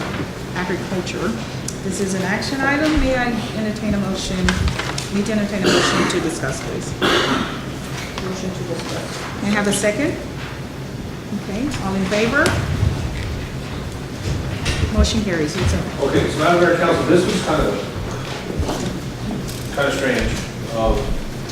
The document that you have in your packet was given to us by GrantWorks, who is our group that always helps us do the work to get our CDBG grant. The lady from GrantWorks told us it had to be approved tonight, but she couldn't be here. Because I think she was already scheduled to be someplace else. This is related to a change in the procurement rules from the USDA related to us being able to get CDBG grants. So all she was asking was that we approve to issue a request for proposals for qualifications for services for that 2019-2020 Community Development Fund. And then we have to, just like last time we did the motion You guys approved the RFPs, and then we had to fill out a bunch of paperwork and submit it, and then they all came back. And I mean, that whole CDBG program is, because it's federally controlled, it's so convoluted, it's not even funny. So basically what you're saying tonight is, yeah, we want a 2019-2020 CDBG grant, because the process already started. I think her point was, if we didn't approve going out for RFP before the start of September, we weren't gonna be able to get it. But like I said, she couldn't be here, she said, well, there's no document to really give you, because it's not us that's doing it, it's you guys that are requesting to go off an RFP, but you gotta get it done. Can you take just a second for the new council to explain the CDBG grant, please? Community development block grants, they come through the U.S. Department of Agriculture, they go to low-income areas, you have to meet a lot of criteria to actually be able to get them. It's based on income and a bunch of other factors. We have one section of town which actually qualifies every year, the other parts of our town don't qualify. Sewer, water, those kind of things are always high priority projects, so that one section of town, we get a CDBG grant every 2 years, so when they're doing about a little over $250,000 worth of work.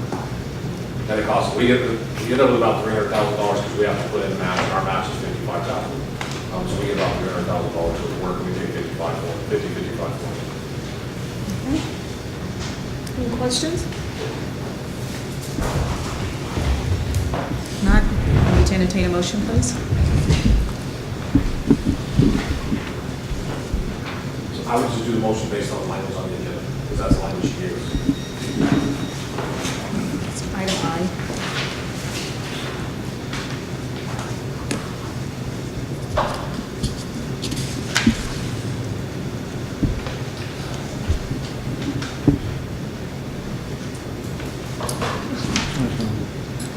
We need somebody to look at it.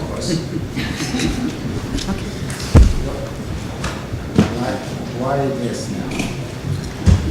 So we can make sure that we're in line, we did money in 2019. We didn't do this last year. We did this 2 years ago, sure we did. Every year.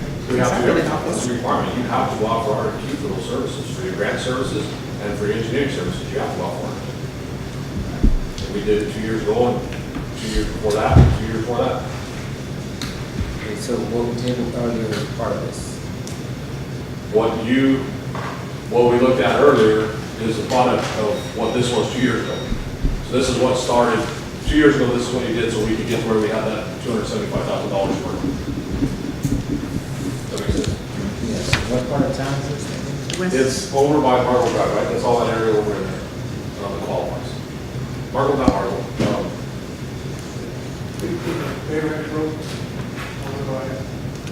All the stuff back this way,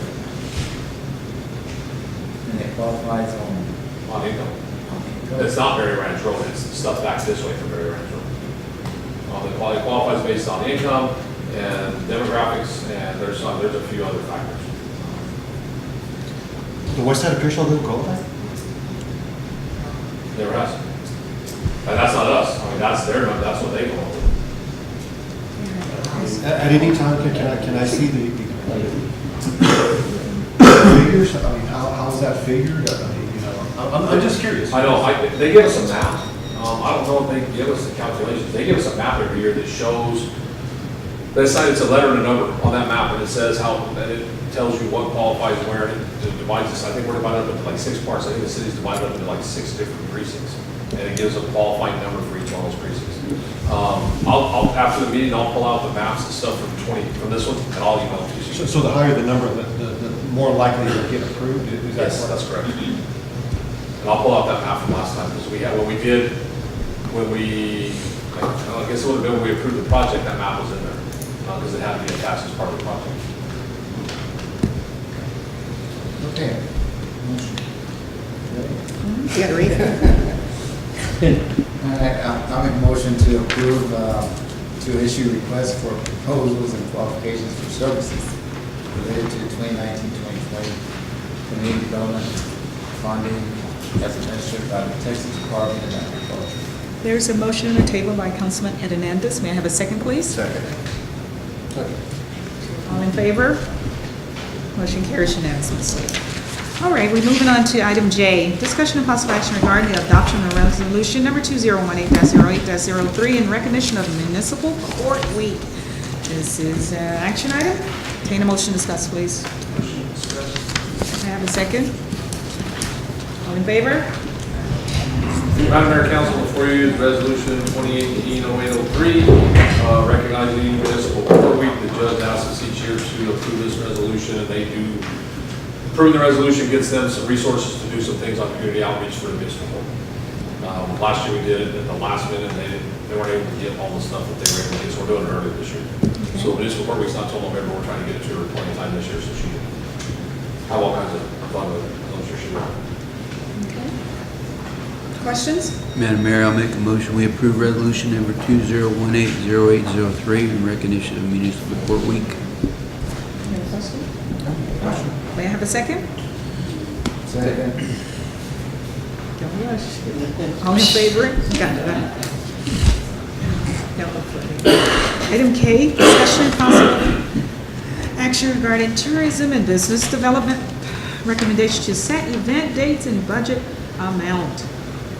Item I, a motion to discuss, please. May I have a second? All in favor? Discussion, please. Madam Mayor, Council, I'll let Cleo talk to you about this first, and then I'll make some comments.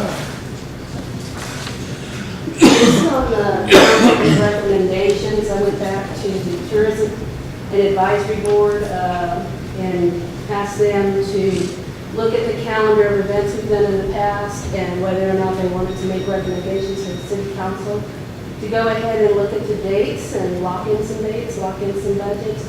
It's something that we have all addressed in the past about wanting to do this earlier than later. So I did provide to the city clerk, and you should have gotten them, not have copies of basically a rundown of the past year or so of events we've had and what dates they were on, projected dates for this coming year, and hopefully we can set some budgets and have a discussion that we can move forward with some of these, locking in something like the Christmas dates. I think we're pretty sure we're going to lock that, but lock in that budget. We did the Cinco de Mayo, we locked in the date, but we didn't lock in the budget. So do you have a copy? Do you need a copy? You have a copy. Does this week you can get started? Yes. Okay. Oh, no, not on my jump drive. No? This was emailed, and I saw it on the attachment on the agenda. Oh. So if I were to go through the firefighting challenge we've got coming up, I don't know that a request has come through for sponsorship. If I remember correctly, we did 10,000 last year. This year it's on October the 12th. Mr. Jackson, have they asked us? Well, they just started finally contacting me with Dave. Yeah, they're going to request that we sponsor it in October. Do you know they're going to want to do the same amount? That's all we're going to give them. If they don't get one more, then we'll get it. Okay, so that amount was 10,000. So that's one. You want me to go through them all, or you want to discuss this one at a time as we go through? Council? Keep going. Keep going. The next one I've got is we do in-kind market days. That's not really a city event. We do in-kind sponsorship. Doesn't really cost us anything. The next big one is the Christmas event. In 2016-17, I believe it was 43,000. Last year we did 60,000, and I don't think we spent it all. We got close. This year, I believe the dates we're trying to lock in is the 14th through the 15th. That's a Friday, Saturday, with a parade on Friday night, if I understand correctly. And we want to lock in the budget. I believe we're interested in the same amount. And that would cover the tree light and the toy giveaway that we usually do. I don't know if it all goes to the 2 days and some of it spreads over. Yes? Who's in charge of the Christmas lighting that goes up on the poles? We do that. They look rough. They look rough. Well, part of the reason it looks so rough is because some of the poles weren't working, and we've got those repaired. We've had AEP repair those this year, because sometimes you'll drive down the street and there's like 4 on one side and 1 on the other. Right. Yeah, and then we had some bulbs that went out during the course of this last year, those will all be repaired. The older lights that we had all burned up, the neighborhood center, so all we have is the new ones now. We'll replace some of those. Is that part of the Main Street budget? The Christmas lights? No, that's a city function. We've always done that.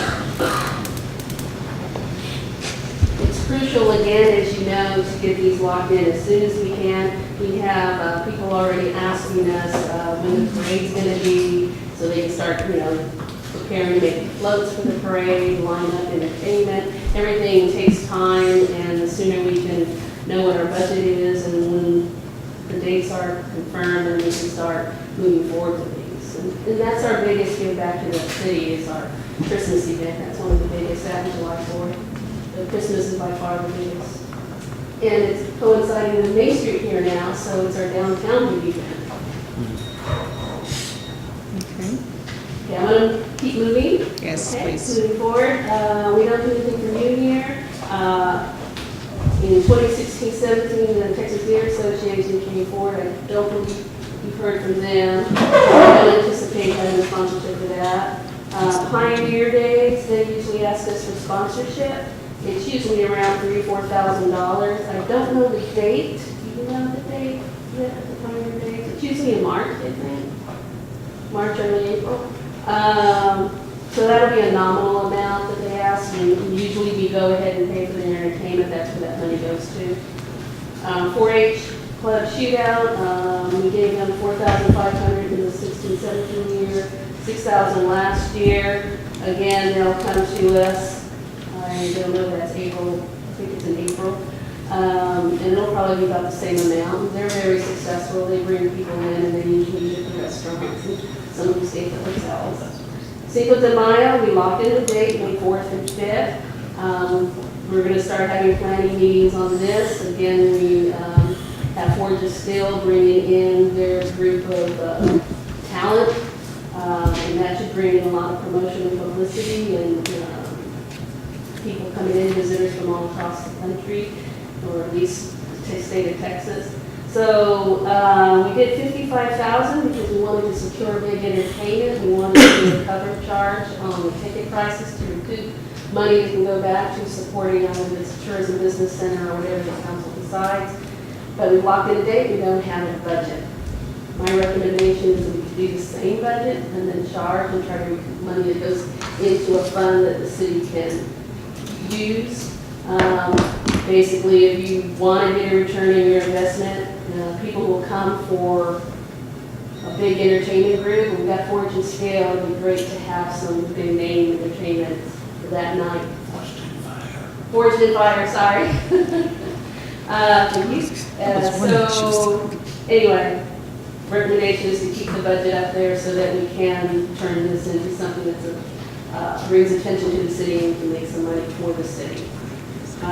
We've always talked about having the potato festival. The Tourism Business Advisory Board can go forth and discuss how that's possible. What's this next big attraction? We, as a group with the city administrators and Mr. Jackson, I've spoken with him, I've spoken a little with Leah, the Main Street manager, about what are we looking for, what do we really want to do as a city to provide programs and events that not just brings awareness to the community, that draws in tourism dollars, increases the budget, the economy. Are we going to try to have one big festival? Do we want to go after several little ones? And so this is something we want to bring to the advisory boards and then make recommendations to the city council on what to do. So the potato festival is always out there, so it's up for further discussion. We do a county fair, county city event, because to do these really, really big festivals, that's a consideration. You can't do it with one entity. It has to take multiple organizations and partnerships to do something big and to get a whole wide community involved. So that it's a big weekly event. It's not just a weekend event. That's how the Peak Festivals, that's how the Potato Festival originally was. So where do we go?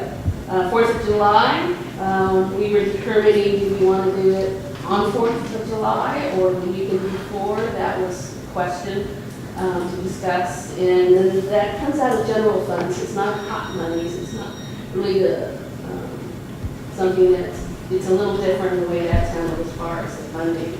But it needs to have a date locked in and a budget. Yes, that's the last thing I have. I have a question. Have the city council or anybody in the past, have they done like an appreciation for the city employees or anything? And you might be gathering for them or anything? At least we've done a couple cook for them. Can't fund that out of hot funds, but yeah, we've done that.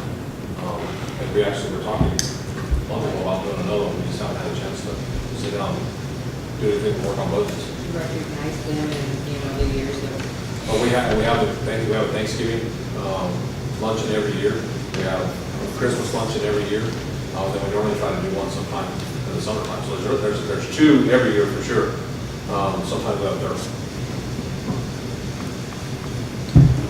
And this is all hot funds, right? All this that we're talking about? Right, the Except sponsorships for were, July. except for the July 4th was general funds out of the. And you're looking for a recommendation for us to pencil in We're something? wanting to lock in budgets, at least for tonight if we can, the Christmas budget and the Cinco de Mayo budget. Those are big events that we need to start planning and making arrangements for now and letting people know what the dates are. The rest can be discussed as we move forward.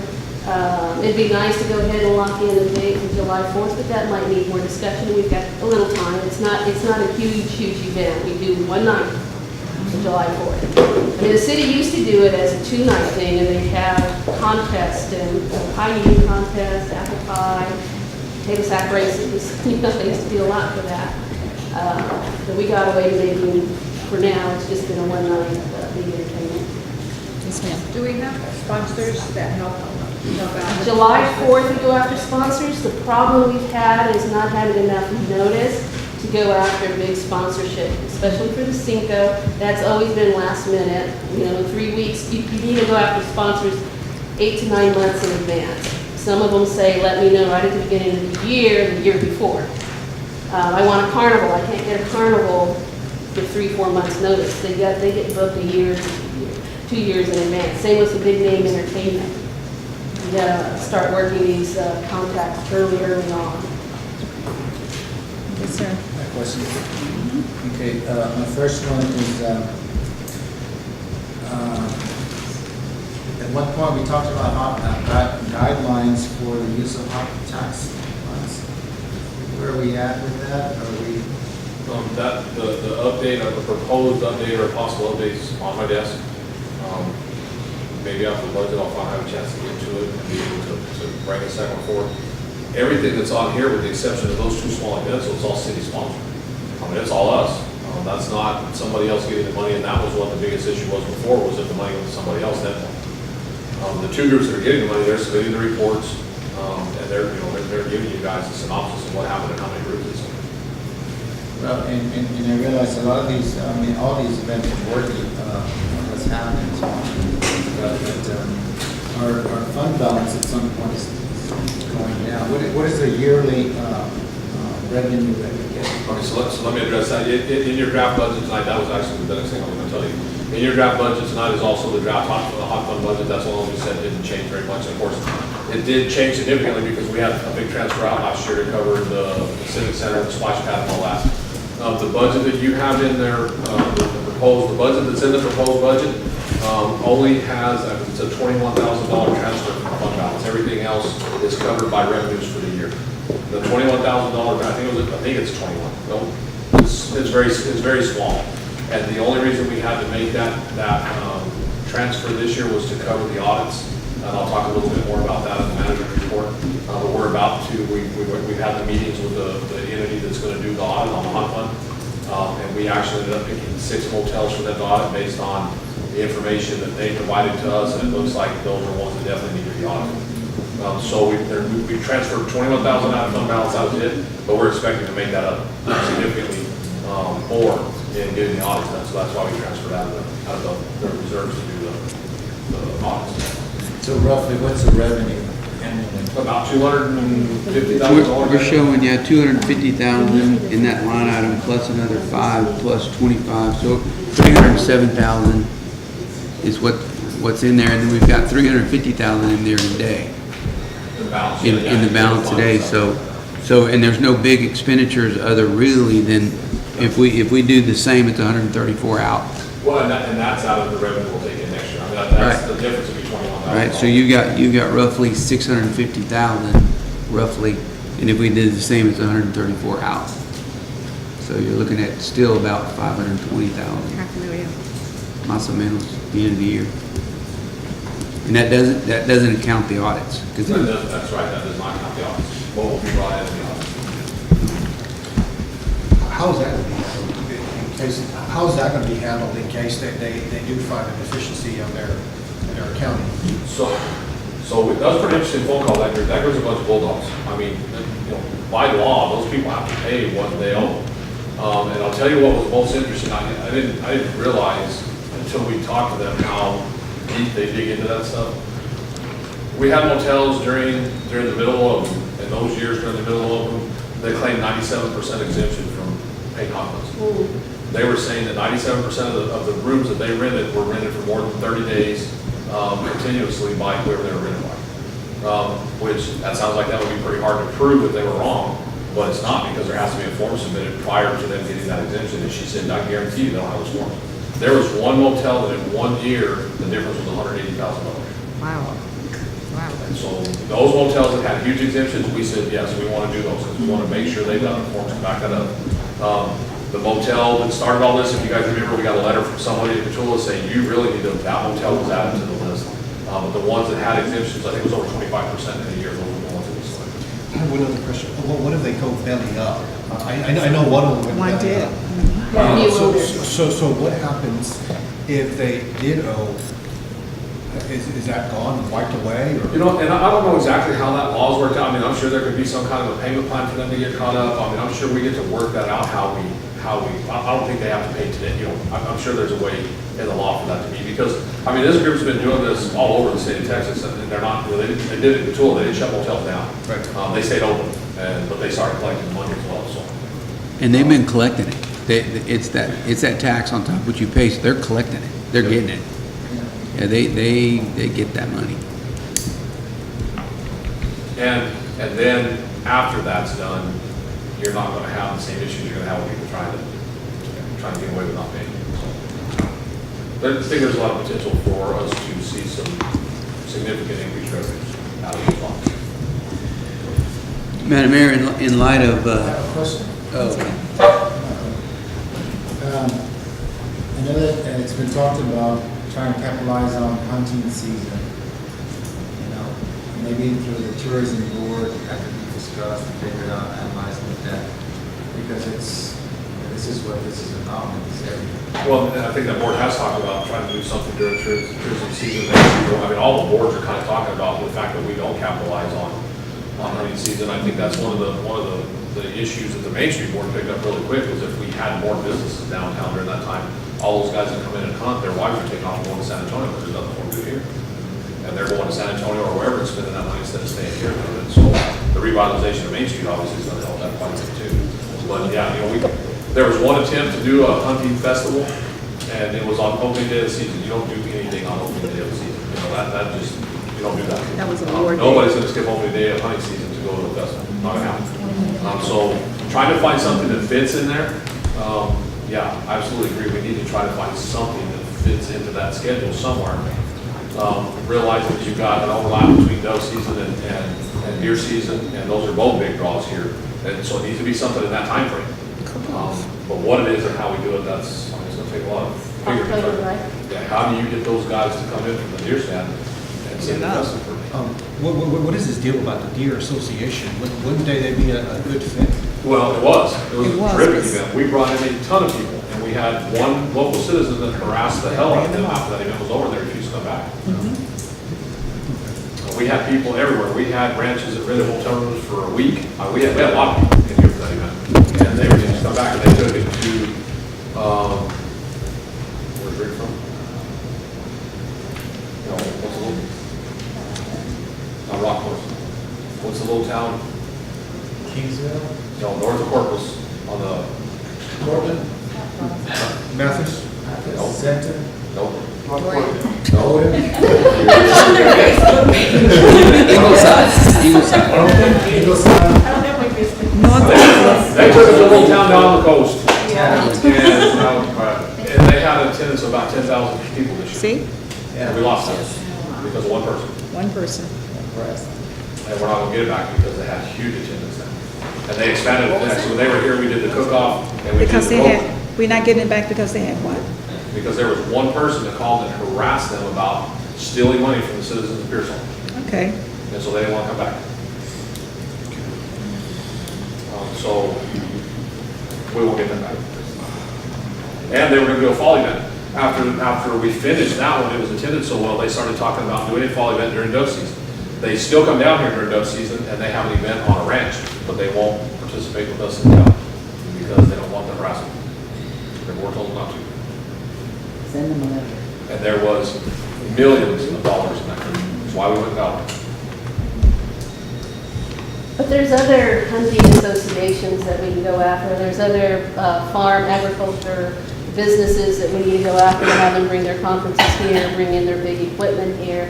There's other things we can start marketing now that the city is moving forward, and the advisory board is interested in looking into that, making the recommendations, also making recommendations on guidelines on what is the return of investment, that if we have these events, we say this event was successful, not just because a lot of people attended, but because, yes, these many hotel rooms met the guideline that we say makes it successful, that yes, we raised this much money and that went into whatever fund, whether it was the alcohol sales or the ticket sales, whatever, but we need to set guidelines to at least set goals for us to reach and maintain, because if we're not setting those and we're not reaching them, then we don't know if we're really that successful.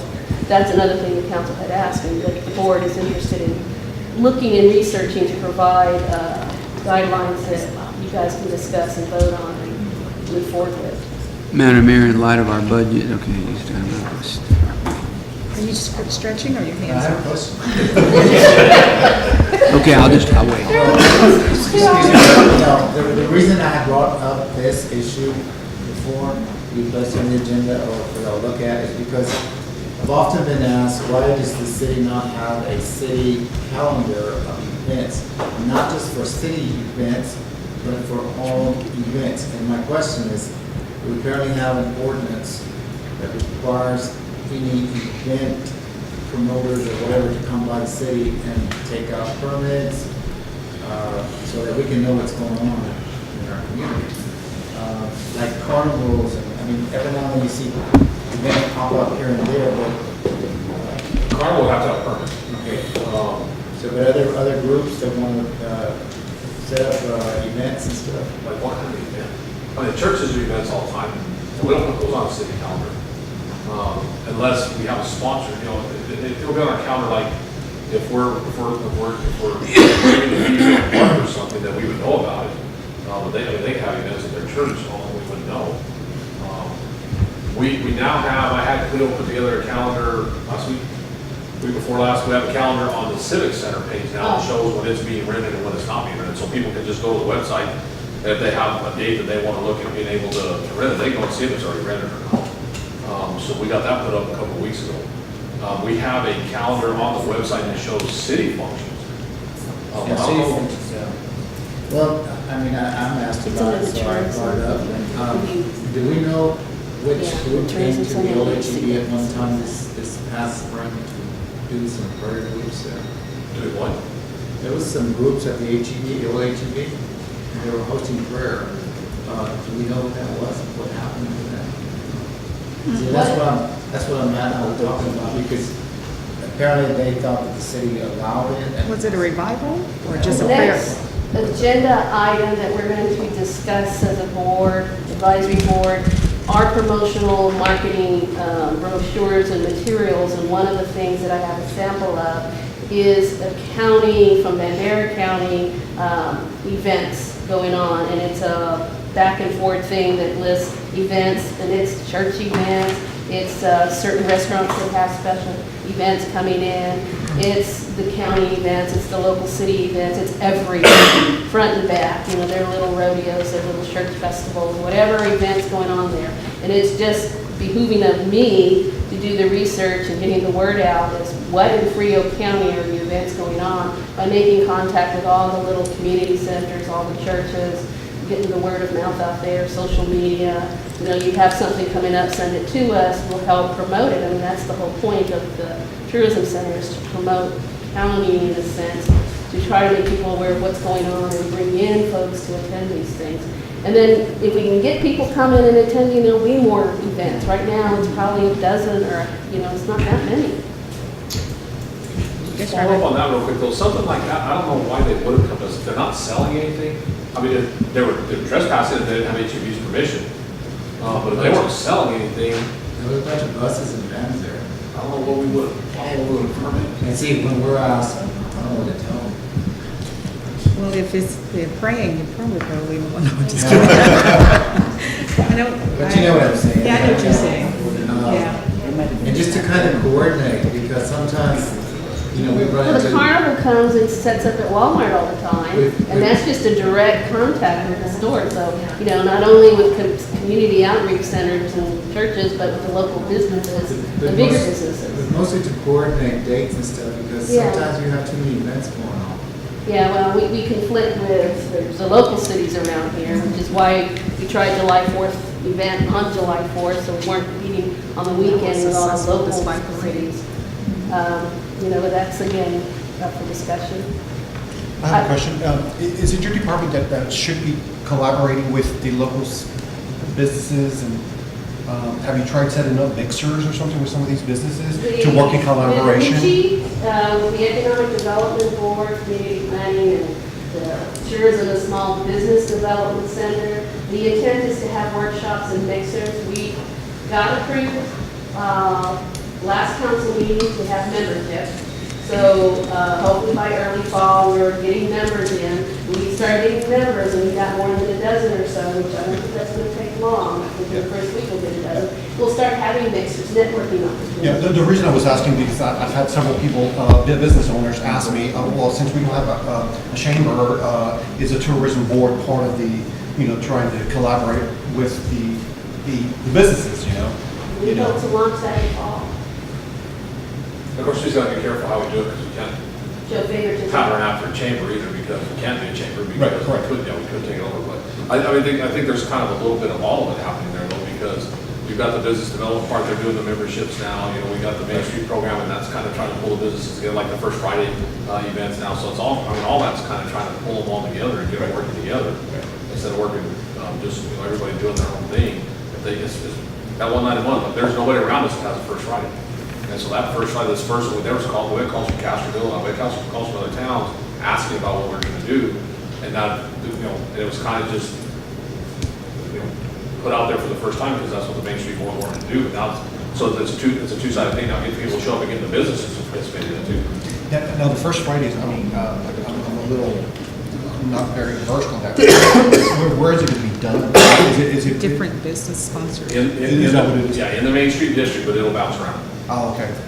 Because I remember somebody saying something, it was going to be in an open area, like an alley or something, or... Yeah, we're gonna try to, two problems. One, we can't block Oak Street, so it can't be on Oak Street. Because we're only allowed to request so many blocks of Oak Street a year. And so we can't block it the first Friday of every month. So we have to get off on the side streets. So we've got 6 side streets. So it's gonna bounce around on those 6 side streets. That's about the only options that we have. We can do it on Ash, we can do it on Elm. I mean, we can block any of that too, but then you're getting so far away from the businesses, is it really good to do it then? Okay, So the the pocket first- parks come, that Yeah. would be ideal. Oh, yeah. So the first one was on Colorado between Elm and Oak. The second one, she's trying to find someplace right now to do it up here on San Marcos between those locations. We've already had a request for this street in December. So we're kind of trying to make sure we get it bounced around. On the note of the First Friday, I did talk to one of our business owners over there, restaurant owner, and she said that First Friday was the best Friday we ever had. Well, that's good. So. Was that the pepperoni? I can't say that. La pareada. Yeah. La pareada.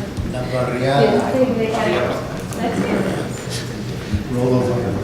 Yeah, they were kind of hesitant about us blocking that street, and at the end of the night, he was like, come back anytime you want to. So did the food vendors do okay? Food vendors did good too. Yeah. Oh, yeah, they did good too. There was Took a lot of my money. There was purple covered pickles going around everywhere, whatever that was. Green covered, yeah, there was some scary food going around, everybody's eating it. Scary colors, not scary food, scary colored food. Everybody died. All righty, so we have to We wanted to set the dates at least. For budgets. And one more comment about the draft budget, the 134,000 equivalent from last year, that's what's in the draft budget for this year. So that draft budget that's only at $21,000, it would be the exact same amounts that were budgeted last year. At least for Christmas.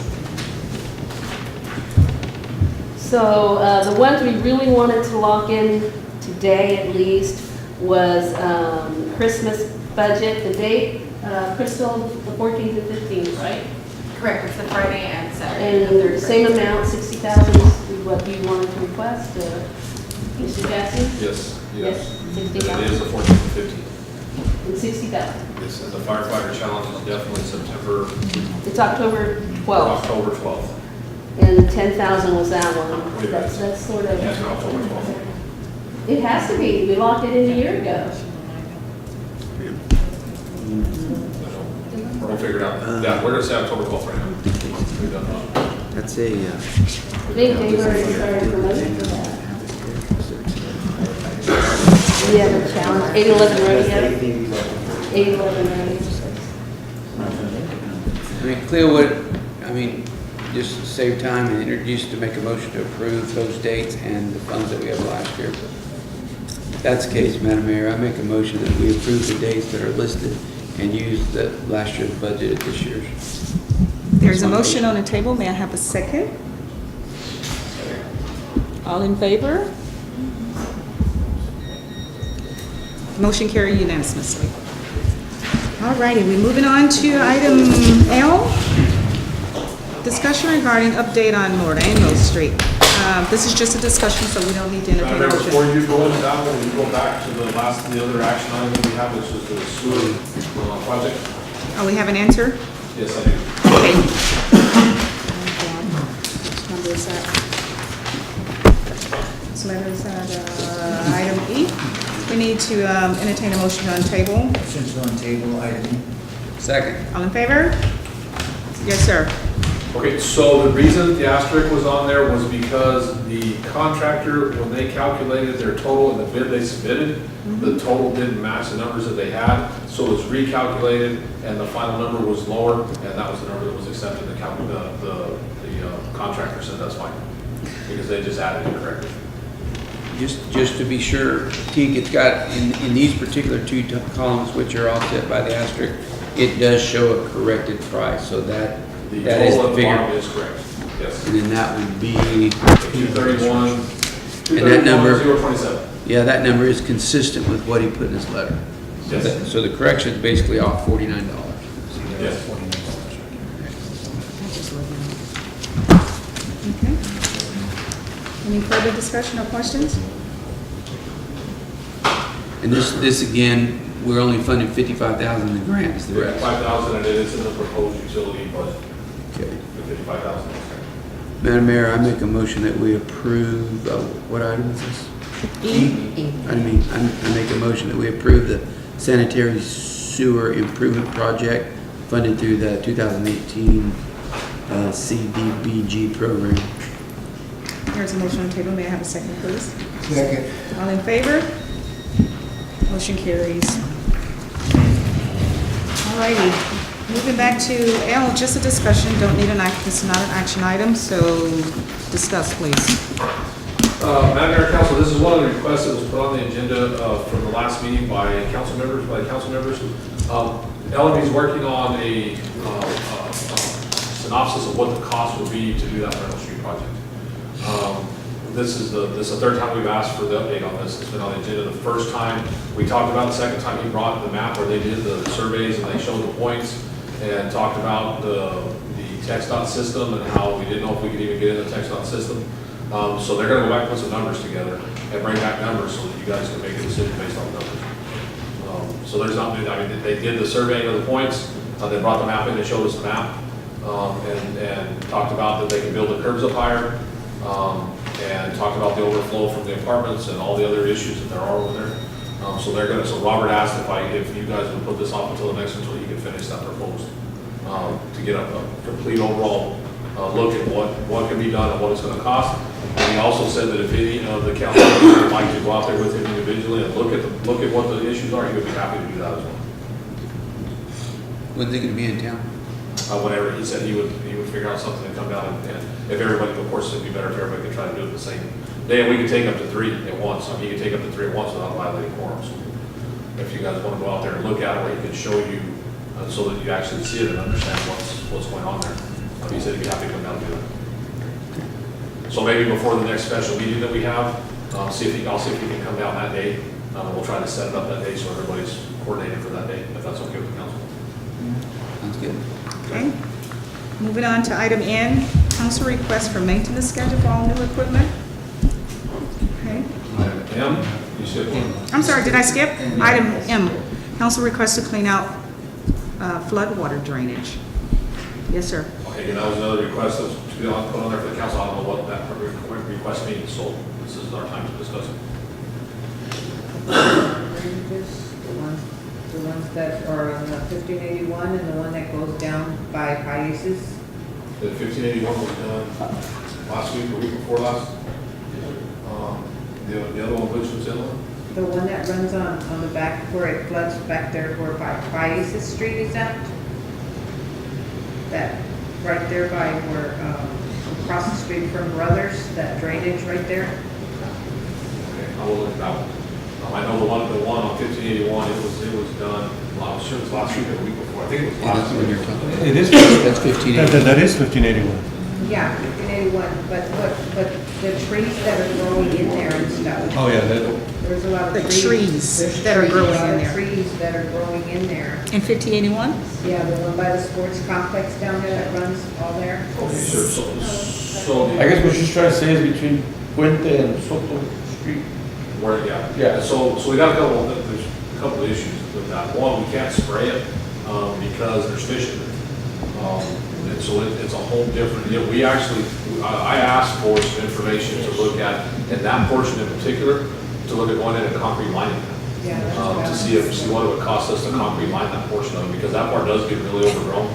But because that water flows in, it flows downstream, we can't spray it, our TCQ won't let us do our anything, it's gonna mow. And it stays so wet, that's the reason those trees are there, is because it stays so wet in that one little area, 'cause it's kind of a low spot. So we try to get the tractor in the batwing in there and mow it, we end up getting stuck. Can we cut them down? Can we cut them with So the they were able, chainsaw? it's been drying up, they were able to get that stuff hit pretty good this last time, and so we got it back under control. But I really want to look at concrete lining that section, so we don't have to worry about that anymore, because it's a huge maintenance problem. They end up tearing up equipment in there, I mean, it's not cost effective to keep trying to mow that stuff and use that equipment in there, so we'll see if we can figure out. All we have to do is concrete line the bottom. If we concrete line the bottom and shoot that water through there, we don't have to do the whole thing. Just get that water moved out of there, it'll fix that. You think your robber can give us a price on that? Oh, yeah, and I've actually asked them to look at that, and to give us an estimate of how much concrete it would take, and what we can do on that. Okay. My question, Yes. what about the drainage over here off of West 223rd? You know, we've had citizens concerned about that. Off of West 20. It's a street that goes straight into the west side of the country, and it's off to the left. Is that flood drainage? Yeah. Off of West? It's the first street to the left off of West 223rd, and that water goes. Yeah, right on the side of the road, turns forward. I know we've had some concerns about that area at some of the meetings we've had, like one of the citizens. Okay, we'll look at it too. That was pretty, no, it's, yeah.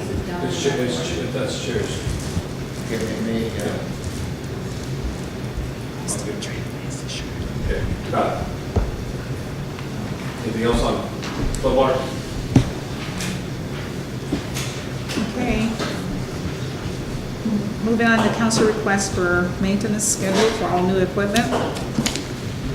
The maintenance schedule for all new equipment, we're working on that right now. I'm not gonna done because we didn't spend so much time on the budget. As soon as we get the budget done, that's the next thing that we'll get on is getting that maintenance schedule done. And then, so the maintenance schedule for what we're gonna do for the streets, and for the street sweeper is going to be a month-long pass, how every street in town gets swept within every month. And we talked about that and what that would do, then we would be able to put that out and notice everybody and say, okay, they would know exactly what night of the street or what day of the week their street gets done. And don't be parked on the street when we get there, make sure that street's open so we can actually get through there and be able to sweep it and sweep it right, because it doesn't do any good to keep doing this around cars. You are going to be spraying the herbicides as well? Yep, that's part of why we got that machine, so we can spray it at the same time. That'll make a big difference. Question. Yes. When that sweeper was demonstrated here in town from here, and then we saw the video as well, it appeared like the sweeper was really sweeping up a lot. And when I spoke with Xavier about it, he says it's not that powerful. You know, it will sweep whatever is laying on top. And when I observed it here on this side street of Colorado, it picked up a lot of stuff. The debris, the sediments that were built up. Doesn't it sweep and vacuum? Yeah, well, it's not a suction deal that pulls that, so it doesn't make as much dust either. I don't know if you guys noticed, last Friday, right before the first Friday, we did this whole area right here, and there was nothing. It was immaculate. On the street after he swept it up, that street was clean. All the little nooks and crannies and everything, they did Oak, and Elm, and Colorado, and San Marcos, and Kamal, that little square figure 8 right there. And I mean, it was clean. So areas where there's sediment along the curb. Oh yeah, they'll pick everything up. Grass. You bet. It'll pick up everything. It'll pick it up, and then once you spray the grass will come back on.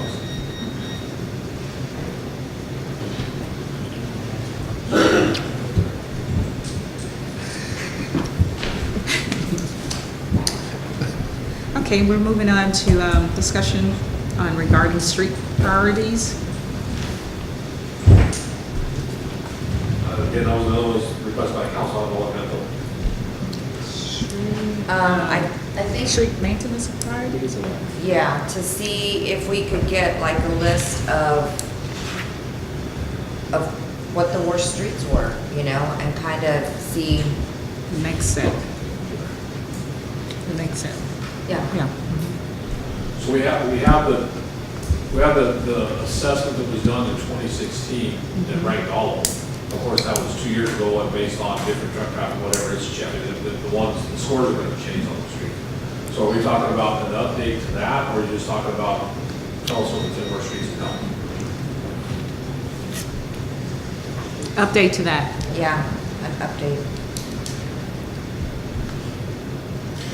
You had also mentioned that you wanted to do like the cross streets. Would you, I think I read something in your report that you're gonna comprise a list of some of these Cross streets or intersections? The intersections.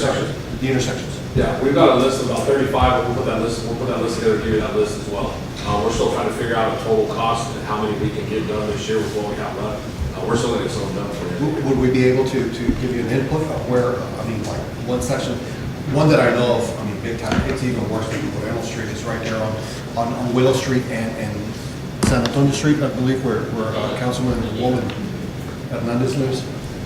Medina Street, there you go. That's bad. I mean, If I remember right, that was the top one on the.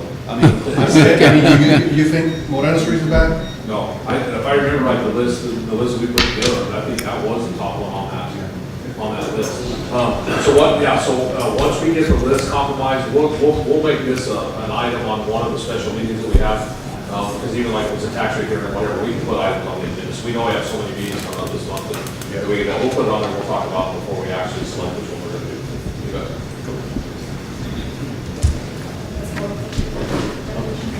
Alrighty, moving on to discussion on update on Polo Bacino Park.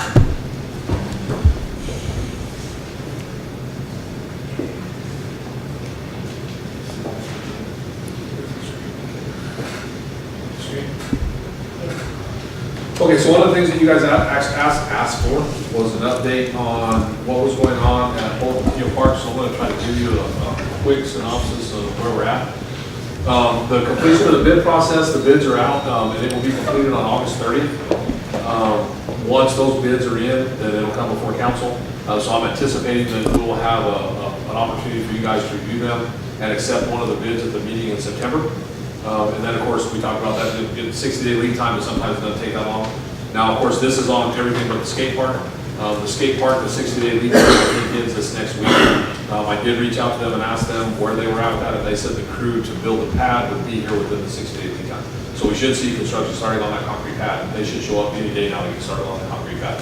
So the skate park you guys did separately, it's already done, it's already budgeted, and it's already moving forward. This is for everything else within the park. So we're hoping it'll start within 60 days after that. So I'm going to throw some pictures up there to show you what we've looked at and what this went with. When we talked about this and the council approved the original plan to go to the insurance, this is what was in that plan. But now we've kind of got some pictures that show what it looks like. So this would be the west side of the park. This would be the west fence on the park. It's the playground areas for the 2 to 5 and 5 to 12 would be set up on this end of the park over here. On this end of the park over here, you'll see some pictures of these structures or these features in a minute that have a little bit better view so you can see what they are. There's additional play, there's a swing set over here, and then there's a bunch of stuff over on this side for the little bitty guys. So it's like the swing sets that are like a sumo wrestler suit where you set them in and they can't fall out, all those kind of things over here. We'll have some pictures of those in a minute as well. The old Mayan temple that doesn't do anything but burn kids' legs when they go down the one slide that's left, it gets replaced by the splash pad. This little structure, the structure right here, this is the pavilion. This structure over here is the old tennis court, and we'll see here a little bit more, some other pictures that show a little bit more about what we're going to do there. That little area right there is where the special needs playground will be, and I've got some pictures of the stuff that will be in there. The stuff that's in the bid to go in there as well. So the features that we're looking at putting in to go into that one end of the park, the 5 to 12 and the 2 to 5 and the 5 to 12. There's the one-piece features, kind of like what we have at the sports complex now, but they're significantly larger than that. There's 2 of those that are set over there in that portion. They're on the all-weather material, that's a soft landing material. There's swing sets, there's these individual little pieces down there you can see. There's these individual pieces you can see down here, like a balance beam and some other pieces where one kid can get on it and play on it by themselves if that's what they want to do, is play on it by themselves. There's some other pictures. There's another picture of the 2 features, the small kid feature, the large kid feature. They're both pictured right there. A different view of it. Of course, the trees and the shrubs are not the trees that was just put in there to make the rendering look nice. They do the existing trees and stuff that we have. There's a top view of that feature for the small kids. Those little individual pieces we talked about. There's teeter-totters, balance beams. There's these little chairs they can sit in and balance and spin around. The swing sets, you can see there's the small children swings and the larger kid swings, so there's swings for all ages. The special needs area, these are the interactive pieces that are recommended to go in the special needs area. They move, they're big pieces, they can get a hold of it, they move, they make sounds, and they do other things that are reactive to, they provide that reactive stuff for those children. And that portion is set aside, it's set away from the rest of the park. This is what the cover, kind of an idea of what the cover might look like over what was the old tennis courts. So that there's actually another shaded area over there for people to be able to sit in, do something, because the tennis courts don't hardly ever don't get used that much. It opens up another area where there's festivals or whatever over there for people to sit and do whatever. We'll have some barbecue pits around that so people can go out and have family gatherings out there if that's what they want to do over there. That's a top view of it. That just kind of shows us 2 feet. So it'll have peak and have a center part there, and it'll cover that entire concrete pad. So that concrete pad, the tennis court portion was just painted on there, so it'll be stripped off, and then that would be put up around it for gatherings underneath there. Just to the north of where the tennis court's at and where that area's at, there's all those old individual spots out there where there used to be picnic tables. Some of them still have picnic tables. There used to be barbecue grills there. Some of them, part of the grill's still there. Some of them, all that's there. Some of them, none that's there. So it replaces all that stuff and puts that back like it was, with stuff that can't be torn up quite as easily. New benches, new chairs, new barbecue pits. And I think there's 8 or 10 of those stations, right? 10? I think there's 10 of them over there for individual families to go sit at if they choose to. We talked about, one of the things the council had asked was to see what about putting a walking trail around the outside of that park. Best guess on that was it was gonna be $250,000 to put a walking path around it. So we started looking at the inside of the park, and there's a pretty intricate sidewalk system in there. That sidewalk's ADA compliant, it's wide enough. And so what we're looking at doing is marking that pathway that shows a exercise path for people to go through on that park, and then have individual workstations along that path. So you would stop at one and you would have a pull-up bar, you'd stop at another one and you'd have a stationary bike. Stop at another one and you would have like a ski deal where you did stuff, or you leg lift or anything like that. So it would be a whole setup system in there to be able to walk and exercise at the same time. Are you going to connect the existing sidewalk? I mean, because some of it is broken. Right, sections. anything that needed to be repaired would be repaired. But there, I mean, there's a pretty good system where you can get around in there and be able to hit this. And then we'd be able to tell everybody, you know, you start here, put a sign, you start here. When you finish the whole thing, you know, you've walked X amount and you've done, you should have burned this many calories. You do this one for 2 minutes, this one for 3 minutes, this one for 5 minutes, and you'll burn this many calories doing it. You want to burn twice as many calories, do it twice. And that's, I mean, that's it. Like I said, the bids are out, the bids are posted. It's in the newspaper, it's also on Whiteboard. We've got inundated with phone calls today about that bid, especially off the Whiteboard portion of it. On the what? So hopefully, the Whiteboard portion. There's about, so Whiteboard is a co-op. It's a purchasing co-op that we're allowed to use for doing projects. So if we go out to Whiteboard, for them to be a member of Whiteboard, they have to give us a discounted price. So we buy almost everything we buy. We end up buying off Whiteboard because we get it cheaper than if we just went to a business to get it. There's about, what is it, around 250 vendors that are park vendors on Whiteboard. And so when this thing was posted, it went out to every one of them. And so they are calling me, calling Ram, calling everybody, harassing us, trying to get more information.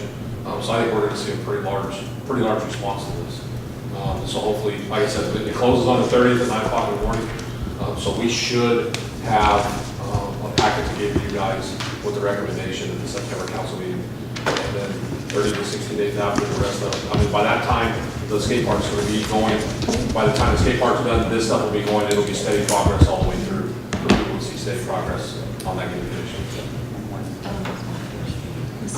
So, you know where that young man died and they have the flowers? What are we gonna do with I that? haven't figured that out yet. Can we just get like, I mean, I don't know how much it would cost, but like maybe like a little plaque or something and put it there with his name or We something? need to talk to the family and work with the family to try to figure out what we're gonna do there. You know, like right now it's fenced off, so they're not getting to it anyway because Yeah. it's fine. The fence, that fence will be there for about 3 more weeks and it'll be gone. Unless the skate park crew keeps that same fence, they may put up a different one because they don't need to fence that entire area. So that area may not be again. The problem with that is, you know, what the other thing we're talking about is 2 rows of parking right there, and that's right there where that's at. I mean, that would interfere with adding additional parking to that. So, once we get the budget over with, I'll talk to that family and see what we can figure out, see if they got something we could let them put a little memorial in the park, put a memorial plaque on a tree, something, if it makes them feel more comfortable. Because the wall, which is where that thing was set up originally, the wall's not gonna be there. So it's not really gonna be marking anything as it is. But we'll work with the family and try to come up with something that they're comfortable with. So the family would be responsible for putting like a little plaque, we couldn't do If that? that's what they want to do. In your guesstimation at this point, do you think we're going to be under budget? I think we're gonna be pretty close. We've already spent 150 on the skate park, and this is probably gonna be pretty close to 250. To get all that stuff done. When you're adding in, you're basically adding in another pavilion top, you're adding in all that equipment. You're adding in a splash pad. I mean, right, get that splash pad in there. And that splash pad is not very much smaller than the one we have at the sports complex. Well, we have sports complex is 1,075 square feet, this was 908 to fit in that existing space. So it's not very much smaller than what we have over there. So it's gonna be close. We set a budget of between 400 and 450,000. We're trying to keep all that part at 400 or lower because we still need to work on bathrooms. We still need to work on lighting. And that was part of the bid because Rav has some better ideas on the bathroom. What about, electrical lines? That's the other part too. Festivals. So electricity, lighting and electricity was all one. I said lighting, but lighting and electricity all in one. And then the bathrooms would be the other. And is there gonna be any kind of a sprinkler system or anything like that, or just gonna Well, we have sprinklers in there. Yeah, we have sprinkler systems.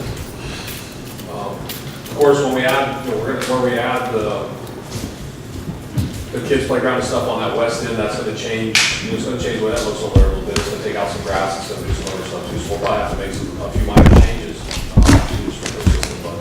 Some of the landscapes are gonna be removed as well, right? Some of Like them, a little bit. mesquite trees and. I told them I didn't want the big trees taken out. I mean, the big trees are great.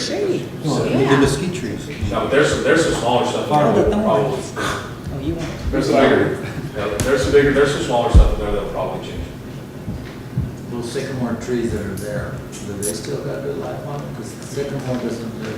Right, so the sycamore trees, we definitely want to try to save the sycamore trees. we need to get an arborist down there to look at that one, because that one's got that big branch in the middle that's dead, obviously. So if there's something in that branch besides the heat that caused that, we need to make sure we try to get that stopped so we don't cut the tree.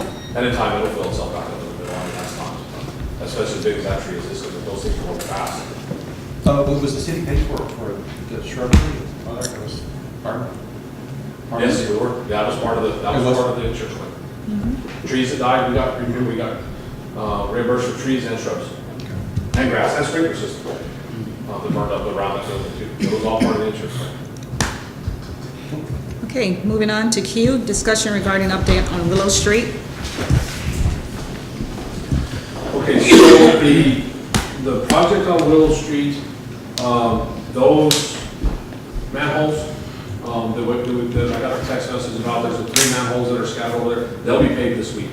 They were waiting for those things, so basically what happened there was we had to replace the manholes. Those manholes were caving in, and so we got them back, and they needed to settle before we paid them, because if we had paid before they settled, we would just ended up with big old huge potholes over them that they had, because they got to be able to move around and get them settled right.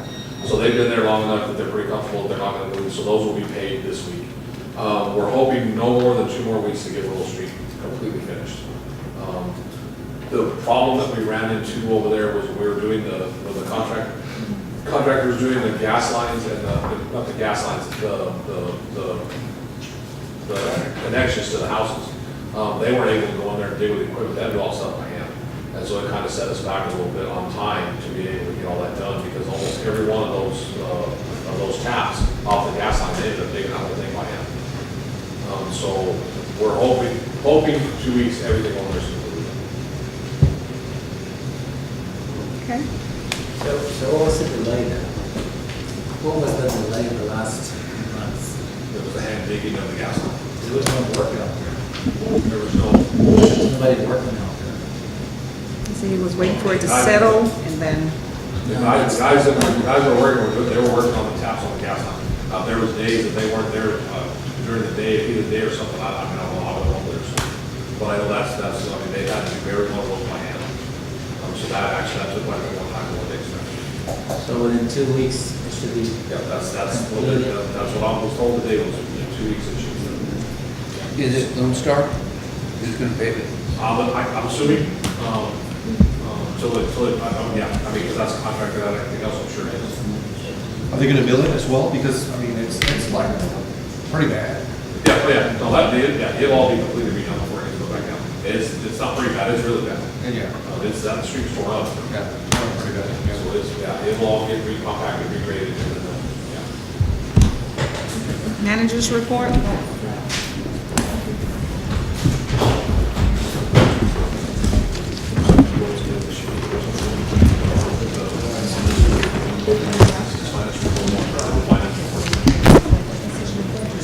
Okay, first item, the inaugural Main Street First Friday. The inaugural Main Street First Friday event sponsored by the Pearsall Main Street Committee was held on August 3rd on Colorado Street between Oak and Elm. We had well over 100 people who attended, it's probably closer to 200, there was people all over the place. The Maverick Cheer and Dance teams performed. We had 2 vendors of music. The event went very well. We will continue to host these events every first Friday to draw people to our downtown and support our local businesses. The next event will be on September 7th, and our Main Street Director is working on securing a host business for September currently. Starting in August, one of the issues with Friday nights, of course, is going to be football games, but the September one is an open day for the football, so there is not a football game on the September. So October, November, it looks like we'll we'll have a little bit of conflict there. But the idea is to we're gonna keep it going anyway, because we want people to get used to being there, so when football season ends and everybody's just gonna start coming. They'll know that, yeah, it's gonna be there on first Friday, we're gonna get people back out here. Second item, the finance report, I'll let Josie talk to you about the finance report. Madam Mayor, council members, so this is our financial report that we give every month. And we identify the utility bills that are past due. We're currently at 200,000 and we have past due 90 days and over 132,000 that is being, trying to get collected as we speak. The debt has not changed. We've done our payment in March and the next payments will be due by September 1st. So this month, we're going to start paying the last of our debt. So everything remains the same. We have the cash on hand for general, utilities, fire, the CO bond, hotel, motel, interest and sinking, and then our police forfeiture and training. And then, of course, we have our other cash on hand for the small funds as well. We have our taxes for the ad valorem taxes. 97%. We have our delinquent taxes at a 302%. We've over collected on delinquent taxes. Everybody's trying to catch up. Penalty and interest costs, 117%. For our city sales tax, we're at 84%. Mixed beverage, we're at 61%. It's a small portion. We have our franchise fees at 87%. We are at about 84% of our budget as of July 31st. So we're pretty much in line. We identify our year-to-date for our general fund and our utilities fund. So there's a total revenue expenditures and then it identifies our net over or under. We have a negative with our gas fund just because we have our mini gas payment that has been dispersed in July. At the bottom it has the month end for general and utilities sources for your revenue and your expenditures, so you get what we spend for the month. So it's a little bit under for 110. Mr. Briscoe has came up with this new financial summary report that he shared with us. We're trying to look at something different, trying to get a better snapshot of our total revenues, what we collect year to date, what our net available, our month expenditure, pretty much the same thing, but this identifies all our funds that we currently have. It's a little more clean line, a little bit easier to follow, and it identifies your revenues, your expenditures, and has the totals at the bottom. So this is just something that we're implementing. If there's any other changes that we need to do, of course, we're going to continue to modify it as needed. So if there's anything else that you would like to see, we can incorporate that for the upcoming budgets.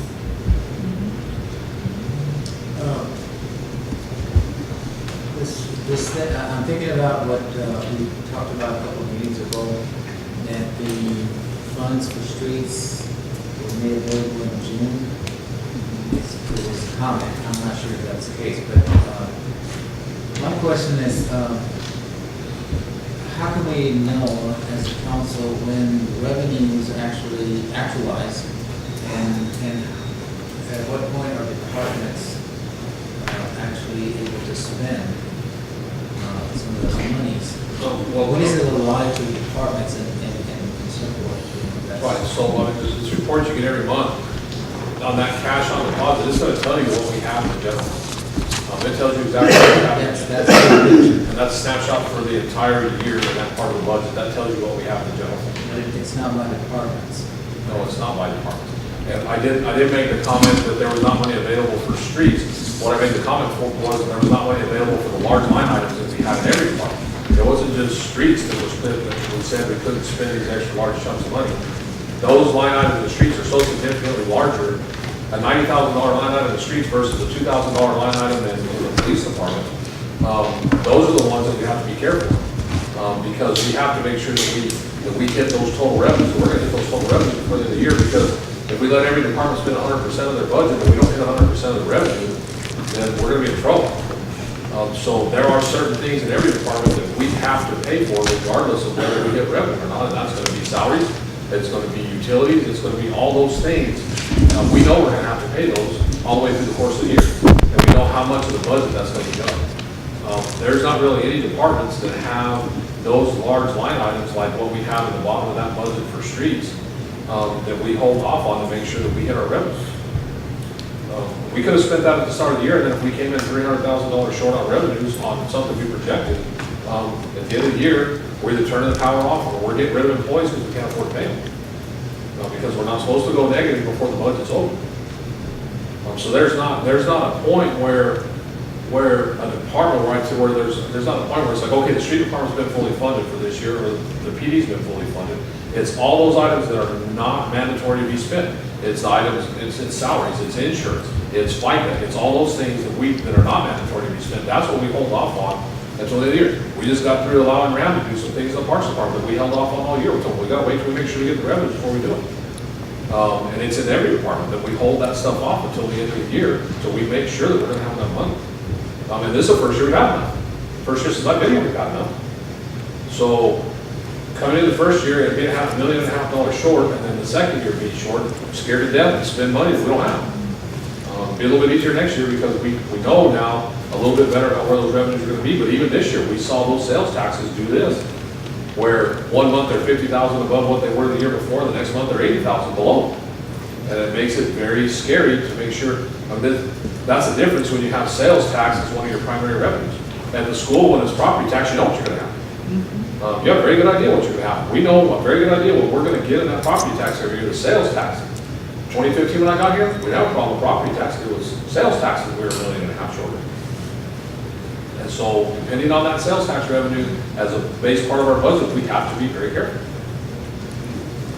I understand that as money's become available, is there a way for us to know what percentage are being allotted or anything like that? No, I'm sure, yeah. I mean, and it's in this, and I think this, the Councilman Briscoe's asked for, I think that's gonna give an even better snapshot of each one of those funds and what's in the fund. Because you can look at this one and say, well, God, we got $4.4 million in the bank, why weren't we doing something? Well, because the majority of that $4.4 million in the bank wasn't general fund money. And right now, there's $1.6 million in the general fund, but there's still bond payments to be made, there's still electricity bills to be paid, there's still salary to be paid. I mean, all that stuff is in there too, and there's no more ad valorem taxes coming in. And so we start out the year and we don't have those ad valorem taxes that we barely survive. And then those ad valorem taxes all come in basically December to March. And so in March, we have a huge surplus in our general fund. Looks like we've got all kinds of money. But until we know that we're not gonna end up $500,000 short in sales tax, that money's already dedicated to salaries, to all these other things that we have to pay. And so it's that sales tax number that we have to watch before we get into that extra stuff that's large line items before we spend it, or we're gonna end up in trouble. So even look at the numbers, like in March, it'll show that we have $3 million in the general fund. Because we've received 85, 90% of our ad valorem taxes for the year. And so every month, the only revenue we're gonna have coming in after that's gonna be sales tax, or a few franchise fees or whatever, but our expenditures are gonna be higher. So if you look January, February, and March, our revenues are way over our expenditures.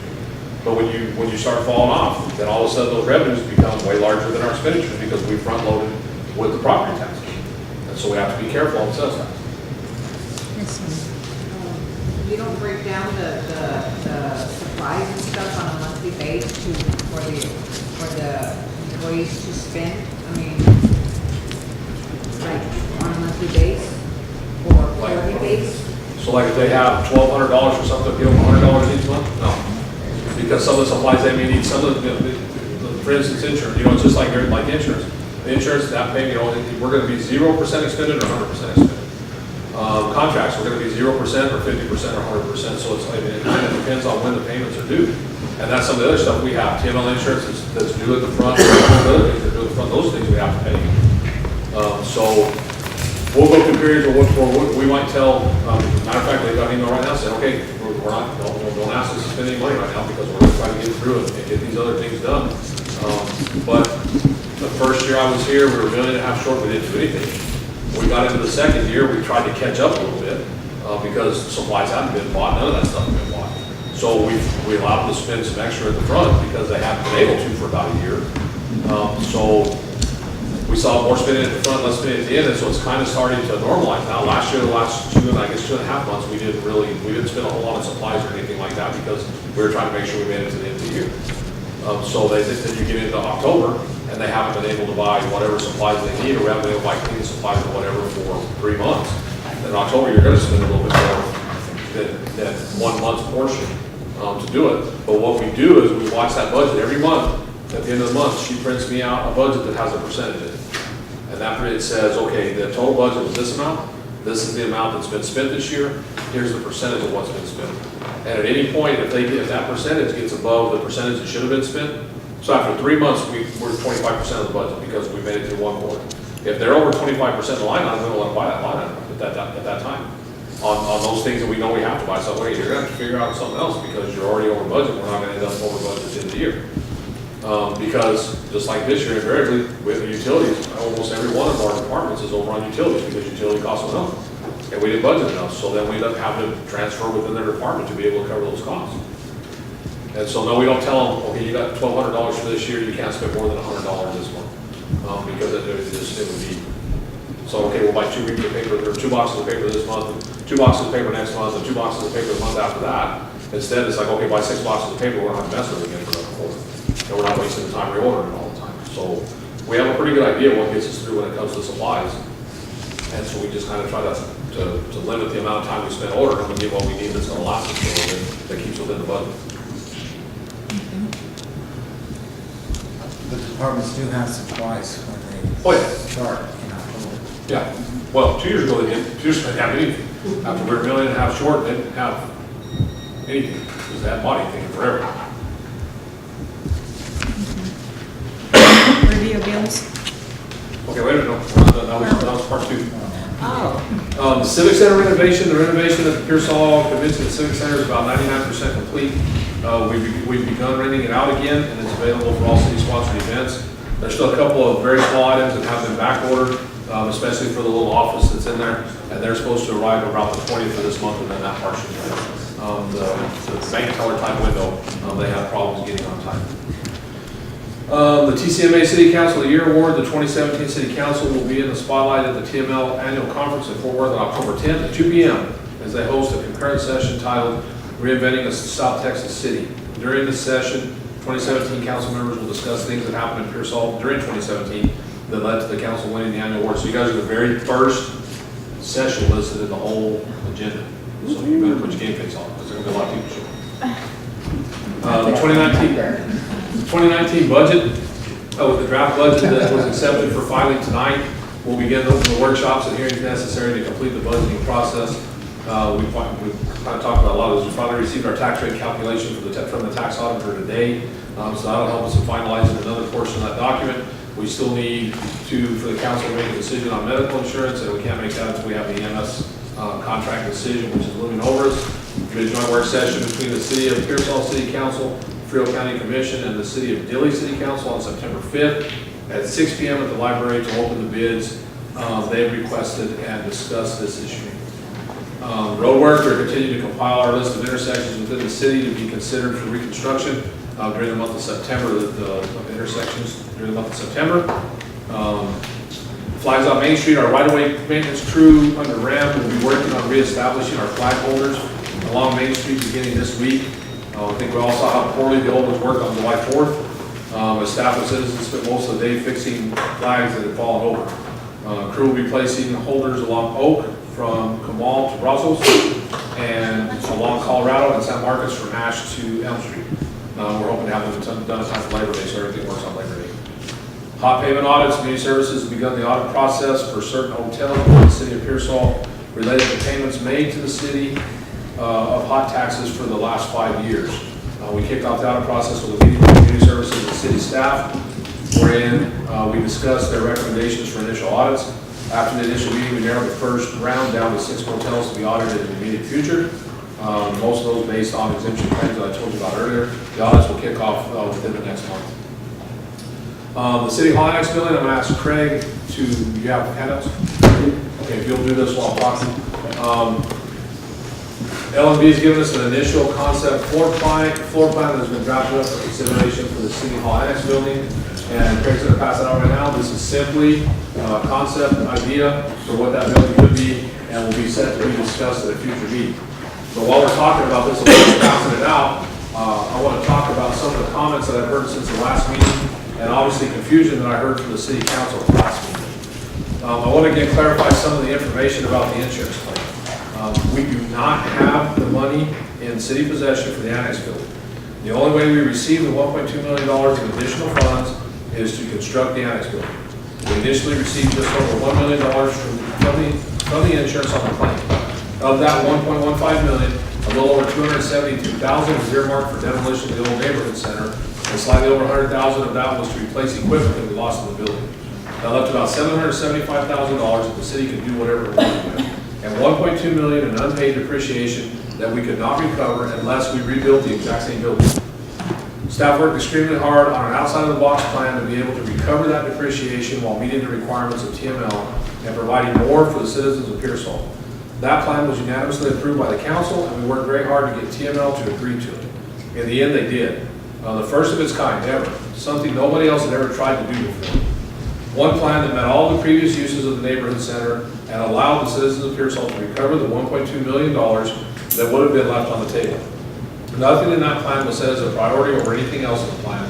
Every piece of it is just as important as any other part of the plan, and it all needs to proceed at the same time.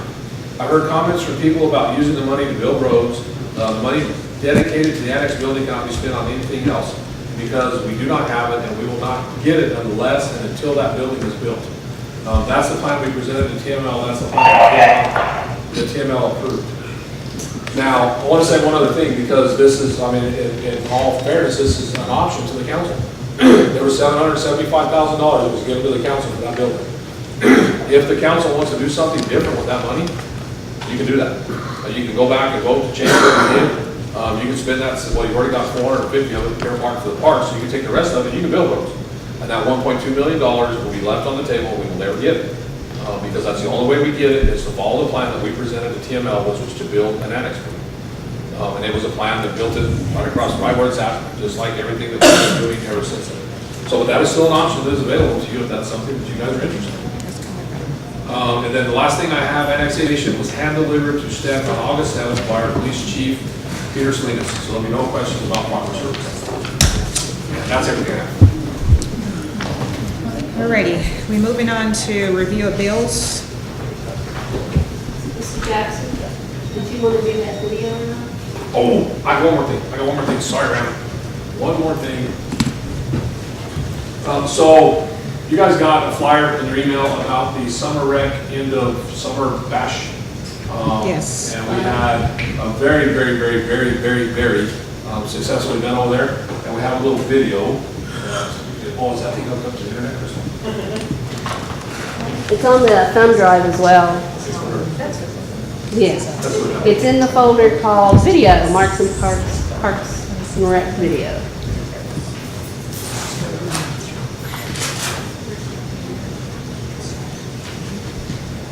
And just play that. It should play. An MP4. Unless you don't have it loaded on your computer.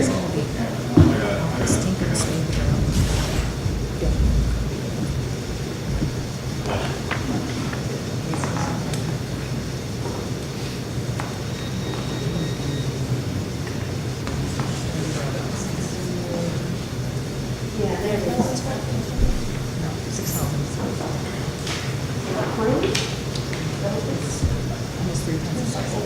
Start over. And TML approved all this stuff. But we haven't had the last.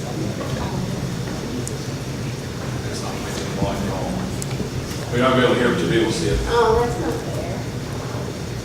Speakers? What do we imagine?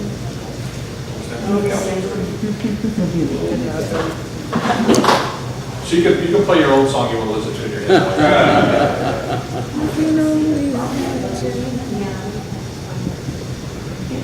You have to have your phones turned up. You have to have speakers. Because that's a monitor. That's a smart TV. Which one am I missing with girl? It's better with sound. We had close to a little over, probably close to about 120, 140 kids out there. This is one of our years that we had one of the highest registrations. We had close to 250 kids registered. Towards the end of the summer, kids start leaving town, doing some other stuff.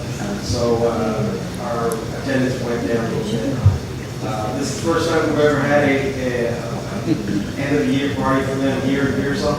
We normally take them out of town. But this is a real good one. I want to give my thanks out to the first responders for coming in and helping us out. Kids, they had them all. There was a whole bunch of activities that we provided for them. So overall, it was a tremendous day. They're really crazy about that health map and learning how to back up baseball.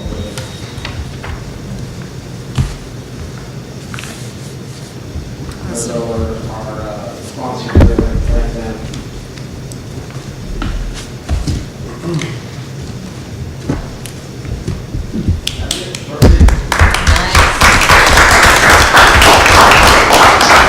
Just one quick follow-up from something he said, so I want you guys to make sure that you've heard what he said.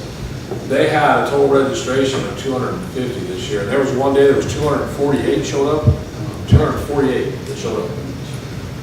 And again, the start, yeah, and it kind of dwindles off, but right at the start, he was freaking out. There were so many, because we normally have about 125 kids, and it was dope. And they took care of it, handled them, and kept them all busy. Awesome. Good job, sir. Good job, Ram. Hope to go work. I got a quick question. Around the splash pad, is there anything that can be done to, because it gets all muddy there and As we are right now, I picked up a quote, but we're going to probably start on it maybe late August or early September. We got a quote with sidewalk around, keep that so that water from going out. yeah, because the last time I was there with my grandson, I mean, it was all muddy, and there were haze and, other than that, it was fine. He had a great time. So we're going to put a 4-foot round sidewalk all the way around it. That should keep the rest, because it sprays right off the edge, and then you get the kids out there, and they're splashing water out, and also, it's stay pretty wet, so we're gonna fix it where it's not wet. Not that much. Now, definitely, I think. Reveal bills? Reveal bills? Okay, they're all great. General announcements? Everyone should have gotten a little invite. I may have put the wrong date on it. Friday, August the 17th, city council members are invited to Spontaneous Insurance Grand Opening. Oh, yes. 4 to 6 p.m. If you know you can make it, let me know, so because they want to do a program and make sure they put the right names in, that they acknowledge those who are attending. So I'm going to email them tomorrow who can attend, so Mary is. If any of you other council people are interested, let me know. It's Friday, 6 p.m. Ponto Insurance is 104 North Oak Street, right on the corner of Colorado. Little gas station.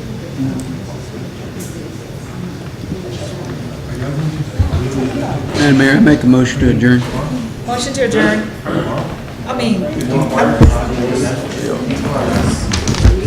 Any inquiries for the next, okay. Inquiry. I'll hold my motion.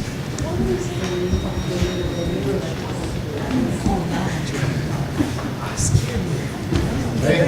Yes.